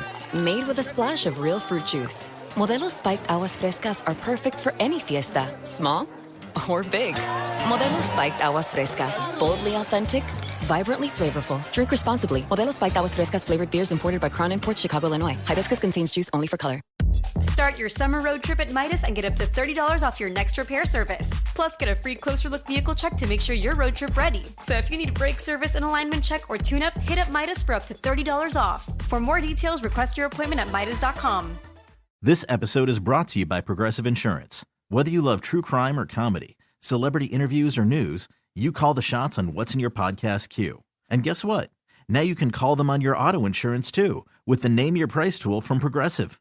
It works just the way it sounds. You tell Progressive how much you want to pay for car insurance, and they'll show you coverage options that fit your budget. Get your quote today at Progressive.com to join the over 28 million drivers who trust Progressive. Progressive Casualty Insurance Company and Affiliates. Price and coverage match limited by state law. 99.9 KISW. We return to the men's room with Miles and Thrill. Categories analyzed this on Profile This. Florida deputies, they were pursuing an animal on the lam, then freed another animal that was entangled in a fence. Apparently, the animal entangled in the fence was the mom of the animal that escaped and was wrangled in by the cops. Uh-oh. So the question is this two cows, pigs, goats, or horses? And, Manny, that is the very question that we pose to you. Let us start with Miles Montgomery. I said cows. You went... It was not cows. Okay. Manny, you went pigs. I don't have a pig sound effect, so oink. But no, it was not oink. And Ted, you went with the old goats. Yes. And you are correct. Was it the word bad? It was. I was like, oh, the cops were trying to be kind of funny. They felt bad. And you know what? They spelled it with 3 A's. It was absolute. I almost changed that word because I thought it'd be too obvious. And I'm like, nah, I'll leave it in. But you're the one who caught it. Like, yeah, I had written sheep, but then that wasn't one of the options. So I was like, goat. Yep, right. Now, for all TV news all the time, it's time for TV Time with Ted. And now, because your pathetic life is confined to countless hours in front of a talking box, the Men's Room presents TV Time with Ted. All right, your choices today. First, you got Weekend Update. SNL. Bill Maher. Seth Meyers. The Jimmies. Kimmel and Fallon. Or Ted Smith. Is it Ted or is it late night? That's right, the title. All these guys have teams of talented writers helping come up with their monologues each and every night. It is up to you to determine, is this an actual late night joke and from whom, or could it be a The Ted Smith original? In this day and age, it's truly great to see the inclusion of everyone in everything. While most of the world was intrigued by the Kendrick Lamar-Drake beef, if you didn't like rap, it meant nothing to you. But country music jumped in with its own coastal battle. The guys from Florida and Georgia line are now beefing as well. Welcome, white people. SNL. Bill Maher. Smith. Oh. Yeah. That's a serious thing going down there. Yeah. These guys are pissed at each other. It's he said. Visitors at a Chinese zoo discovered the pandas were just dogs painted black and white. Visitors then went to complain to the manager, but that was just a dog with a tie and glasses painted on it. SNL. Yeah, SNL. Fallon. Well, get this. Visitors at a zoo in China discovered the pandas there were just dogs painted black and white. Visitors went to complain, but the manager was just a dog with glasses and a tie painted on. Like, I'll give you your money back. What do you want?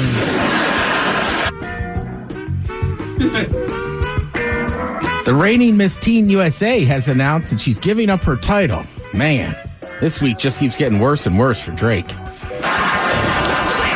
Damn. SNL. Yes, SNL. The reigning Miss Teen USA announced that she was giving up her title. Man, this week keeps getting worse and worse for Drake. I watch SNL every week, and it's funny when I heard that one, I was like, that's good. I wonder if they'll put it in there. The Boy Scouts of America are changing its name to Scouting America. Someone has to tell them this still sounds kind of creepy. Maybe even more so. We're Scouting America for young boys? Yeah, that doesn't sound good either. Fallon? Yeah, Fallon. Bill Maher. Now that the Boy Scouts of America is changing its name to Scouting America, someone has to tell them that still sounds kind of creepy. Maybe even more so. We're Scouting America for young boys. Yeah, that doesn't sound good either.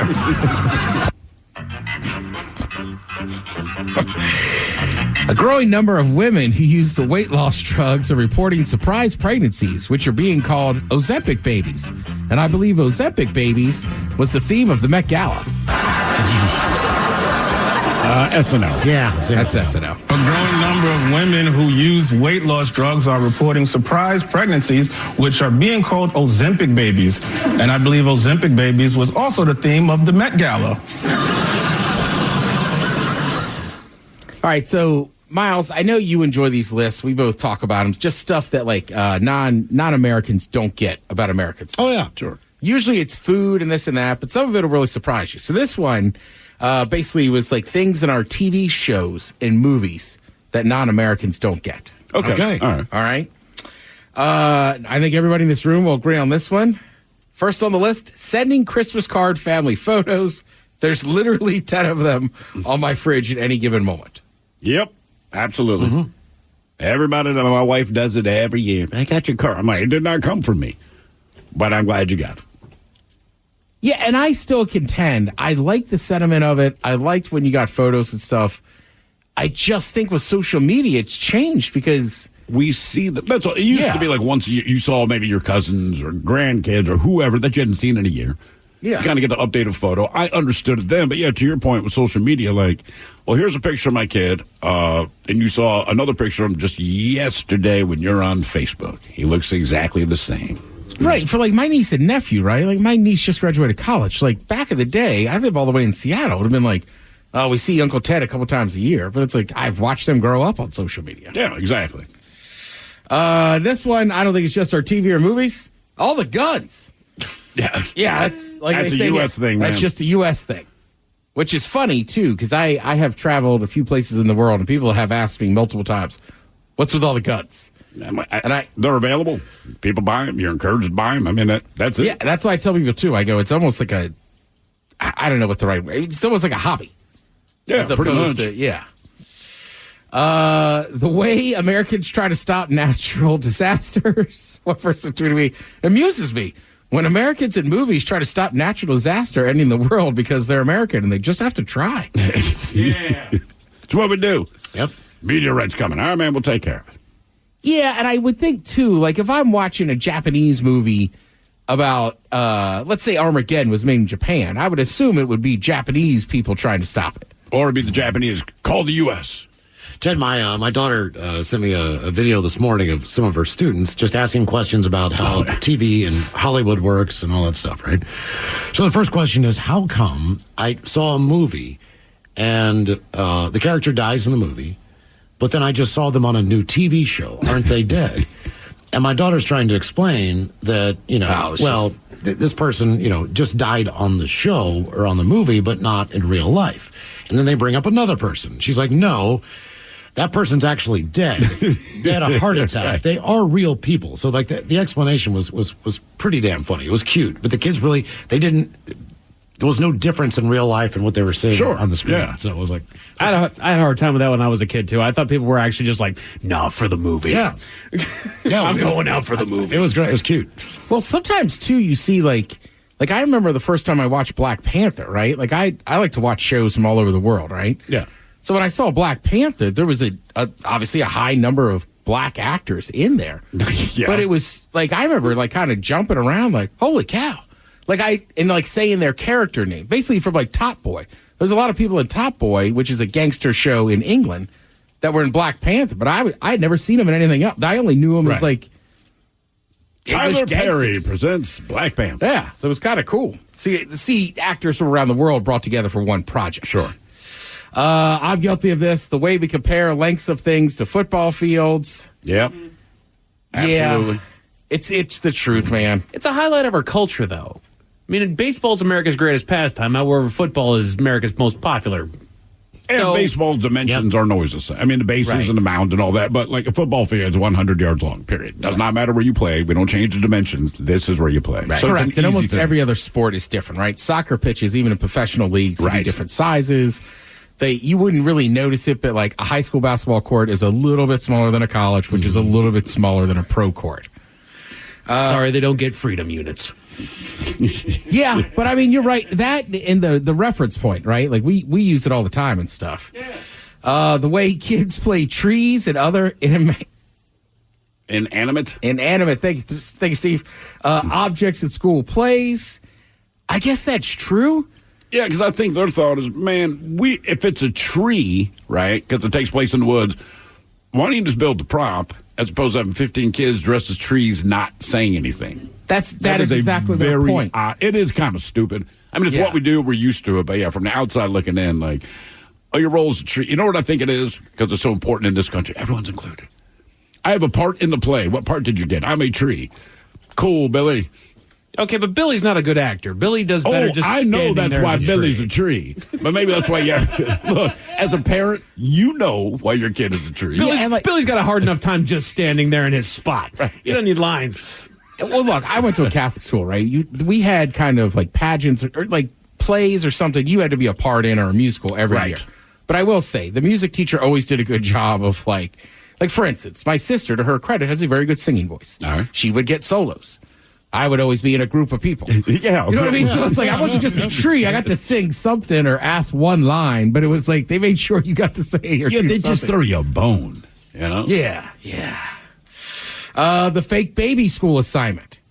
I don't know if they still do this. You used to see it a lot back in the day. The girl they have to take home like a bag of flour or an egg or something like that. Pretend it's a kid, see if they can keep it healthy. These are things that confuse non-Americans when they watch our TV and movies. How we never say goodbye when we hang up the phone. I think that depends on what kind of show you're watching. Does anyone say goodbye? I've never said, Mom, happy Mother's Day. Goodbye. Yeah, see you. Talk to you later. Peace. I love you. I'll talk to you soon. You just don't say the words. Goodbye. But we don't just hang up before we've concluded the conversation. It's just not the words goodbye. Right, and I think this is more if you watch TV and movies, people are agitated, maybe they just hang up. Okay. The use of the word like. Yeah, I'm guilty of that one as well. Everyone I know is. And then number one on the list, the obsession with Halloween. Well, that's U.S. Yeah. I mean, Mexico's got their own holiday for Day of the Dead. I mean, it's a much different. It's very familiar. One has nothing to do with the other. Yeah. We're out to get candy, bro, and dress up. The Halloween thing is kind of crazy. Miles, you said it to me years ago. Like, I always thought of it as kind of a holiday for both, but you're right. It's definitely, there's a lot of, I know people that are like, hey, you get to August or July, and they're like, getting ready for Halloween. Mm-hmm. And it's like, okay, like I like Halloween enough. I go to Halloween parties. It just, I don't know. You know what it was? Like you can wait. I think when we grew up, it was all about the candy. Your parents were responsible for your costume. You could not get online and order some really cool stuff. Yes. It had to be either homemade or bought from a store. So your costume never looked like the character that you wanted it to be. Ever. It was sometimes embarrassing as far as how you looked based on what 50% of the time what you wanted to be. Yes. So it was about the candy and it was about going out that night. And then when I became an adult, it was like that entire holiday just went away in my mind. Unless I was in a residence where there were kids in the neighborhood and I had to go buy candy for them. It's also weird that I feel like Halloween night has definitely quieted down. Because everything's so it used to be out till 10. We were 10:30, 11 o'clock at night, and people would still answer the door. Now it's like, you have 6 to 7:15. Mm-hmm. I feel like 9 was our cutoff. It seems like it's gotten smaller. And it also depends, right? Because now, I don't know, like, now they take kids, you go to, like, parking lots, and you just trick-or-treat around, trunk to trunk. Yeah. We got to still go out there and earn that candy. You know what we used to do, hustle, man. We used to jump in a car with like a group of 4 or 5 kids, and one mom would always drive us to the rich neighborhood. Correct. And then we'd just go and tear through there and get all the big candy bars and get back in the car. She's waiting, and we'd tear back off to a different neighborhood. We would go through our neighborhood, then try to convince my mom to take us to townhomes. Because townhomes where you could hit a lot of residents. Boom, get it done. Thank you, Ted. We appreciate it. You're listening to The Men's Room.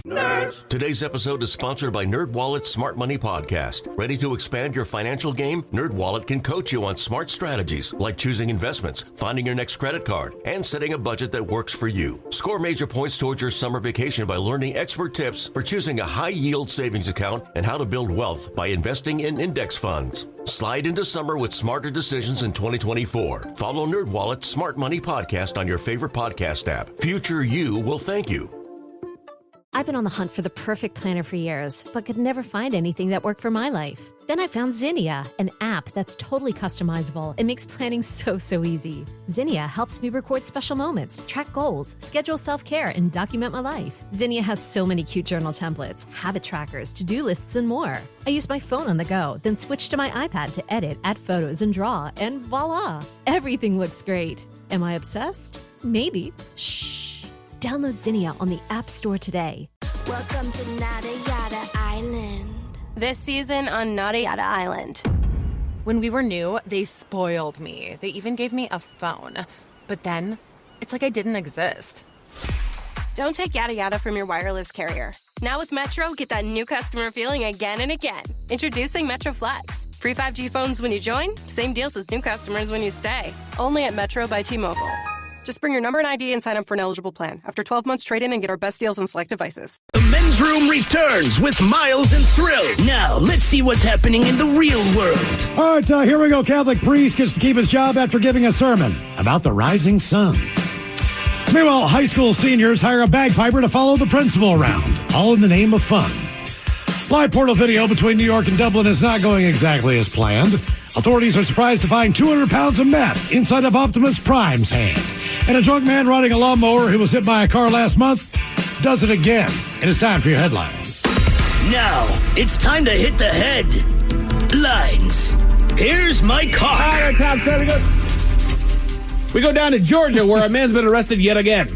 Officers felt the need to stop him after they caught him driving down the road on a lawnmower.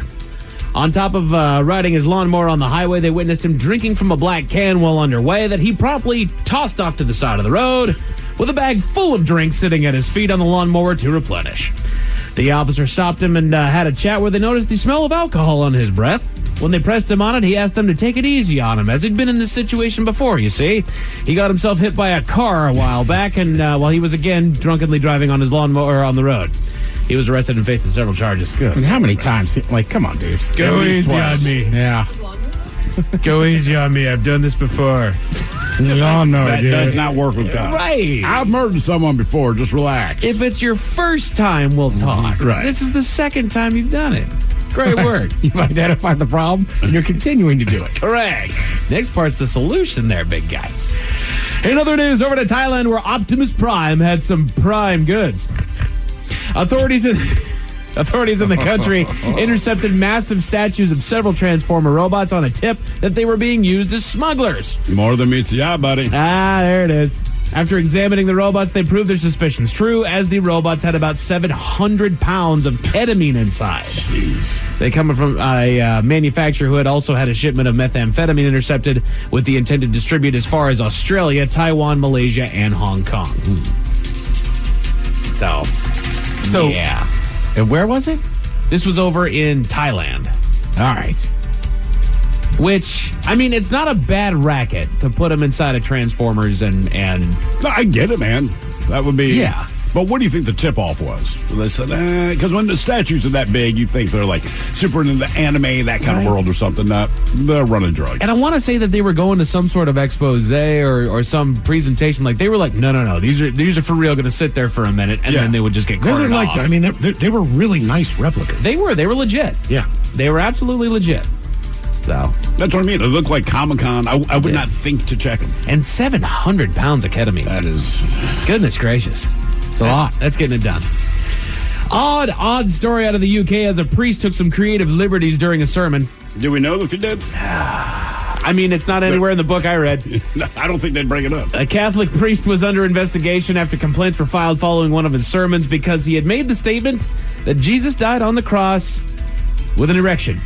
Why do you think he brought that? Like, was somebody asking, or he just decided to add that little bit of color? His claim comes with the evidence that the position that he died in would send all of the blood to his lower body.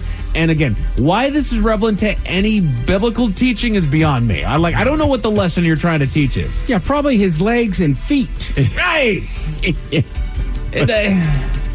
Oh yeah, a boner. And also, all right. And also, like, you think a priest might have read it. It's not like, it wasn't like instantaneous. Right. You know what I mean? Like, that's just weird. I would love to hear the sermon just so I could see why he was saying. What led up to this? Right. And he's only wearing a loincloth. We would have noticed. Exactly. And all the statues in the church. Yeah. His hanging brain. Oh, come on. Damn it. In spite of the complaints, the church elected to keep him in his position, and he'll be back at the podium in no time. Cool. Well, I mean, look, I went to Catholic school and everything else. Like, right, they're not known for really getting rid of the bad ones. Yeah, right. Exactly. That's a strong point. Yeah. We'll change the name. That'll work. This comes to us via the New York Post. A high school principal piped up after seniors pranked him, but not in the way that they expected. A pair of Illinois students pulled off a noisy senior prank when they hired a professional bagpiper to follow their high school principal around and play an assortment of tunes for an hour last week. They were going to get a mariachi band, but it was too expensive because there's 3 dudes. Oh, really? Oh, yeah, that was their first plan, just to get them to follow them around the entire time. I'm kind of impressed the bagpiper even did it. Yeah. I think it's great. Probably sure, man. It's I'm harmless. sure the principal loved it too. Right. Sort of. Honestly, I think they one-upped the mariachi band. I think after a while you could get into the mariachi band and that'd be fun. Now, look, I love the bagpipes, but that would get a little grating after a while because they do just scream right behind loud, you. yeah. I feel like bagpipe players, they have earplugs in because they are that loud. It gets that everywhere bad. he walks, he's got a bagpipe. Exactly. You know he's coming around the corner. What he played? Got to be Scotland the Brave. I hope he played some Amazing Grace on there. You always got to play Amazing Grace if it's bagpipes. Right. I mean, I don't. You're right. Now that we're saying it, I don't know that I've watched bagpipes and drums longer than 15 minutes. Pretty much. Yeah. There's like 2 or 3 songs that I can name there. And just in case those stories left a bad taste in your mouth, thankfully, there's good news. Downed in Arizona for the bridesmaid of the year. A video was posted to social media showing the woman in full dress and ready to roll into the wedding when a creature tried to sneak into the ceremony. A massive 5-foot snake. Ugh. Not thinking twice, the bridesmaid swoops in and grabs the snake by the end of its tail and carries it off to a spot well away from the venue to release it back into the wild, saving the wedding day. She was interviewed by local media on how she learned how to pick up the reptile. She said that she learned the technique by watching the late, great Steve Irwin. Really? Yeah. Well, damn. That's how he picked up snakes, which is always a great idea. I mean, I feel like there's a lot of things he did I wouldn't do.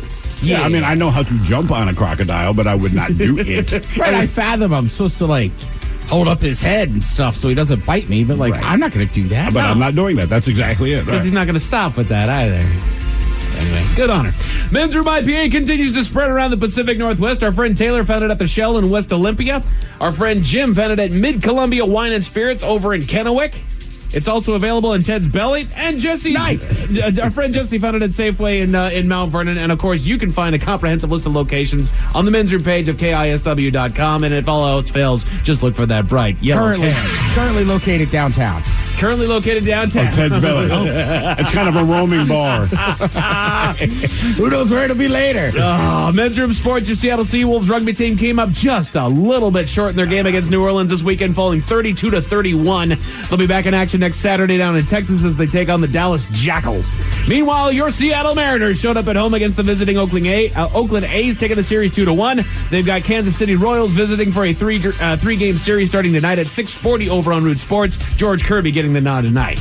Got a couple NHL playoff games Sounders tonight on ESPN. got a W2, Mike. Sounders got the W2 there, Ted. Hadn't beat Portland in 3 years. Finally. Got a couple of NHL playoff games tonight on ESPN, starting with Game 5 between the Hurricanes and Rangers, with New York leading the series 3-1, looking to punch their ticket to the next round. And that'll move on to Game 4 between the Stars and Avalanche, with Dallas leading that series 2-1. In the world of NBA playoffs, you've got a couple games on TNT, starting with Game 4 between the Celtics and Cavaliers, with Boston leading that series 2-1. And that'll move over on to Game 4 between the Thunder and the Mavericks, with Dallas in the lead 2-1 as well. As far as your weather, we had a little nice break from the sun there, but that's about to change. Temperatures are going to be dipped down to the 50s tonight and into tomorrow, where we can expect mostly sunny skies and temperatures hitting 70. And that's it for your headlines. With that, Mike Hawk is out. Thank you, sir. We appreciate it. We'll see you next time for Sit and Spin. Kevin Deers is up next. He's got more tickets to Metallica. Yes, indeed. It's all true. But in the meantime, well, we be all about this bitch. So until next time, please do what you do best. And for Aletha's sake, stay beautiful. The Men's Room has been taped before a live studio audience. Wardrobe and makeup provided by Mantastic Limited. This has been a presentation of the Men's Room Radio Network.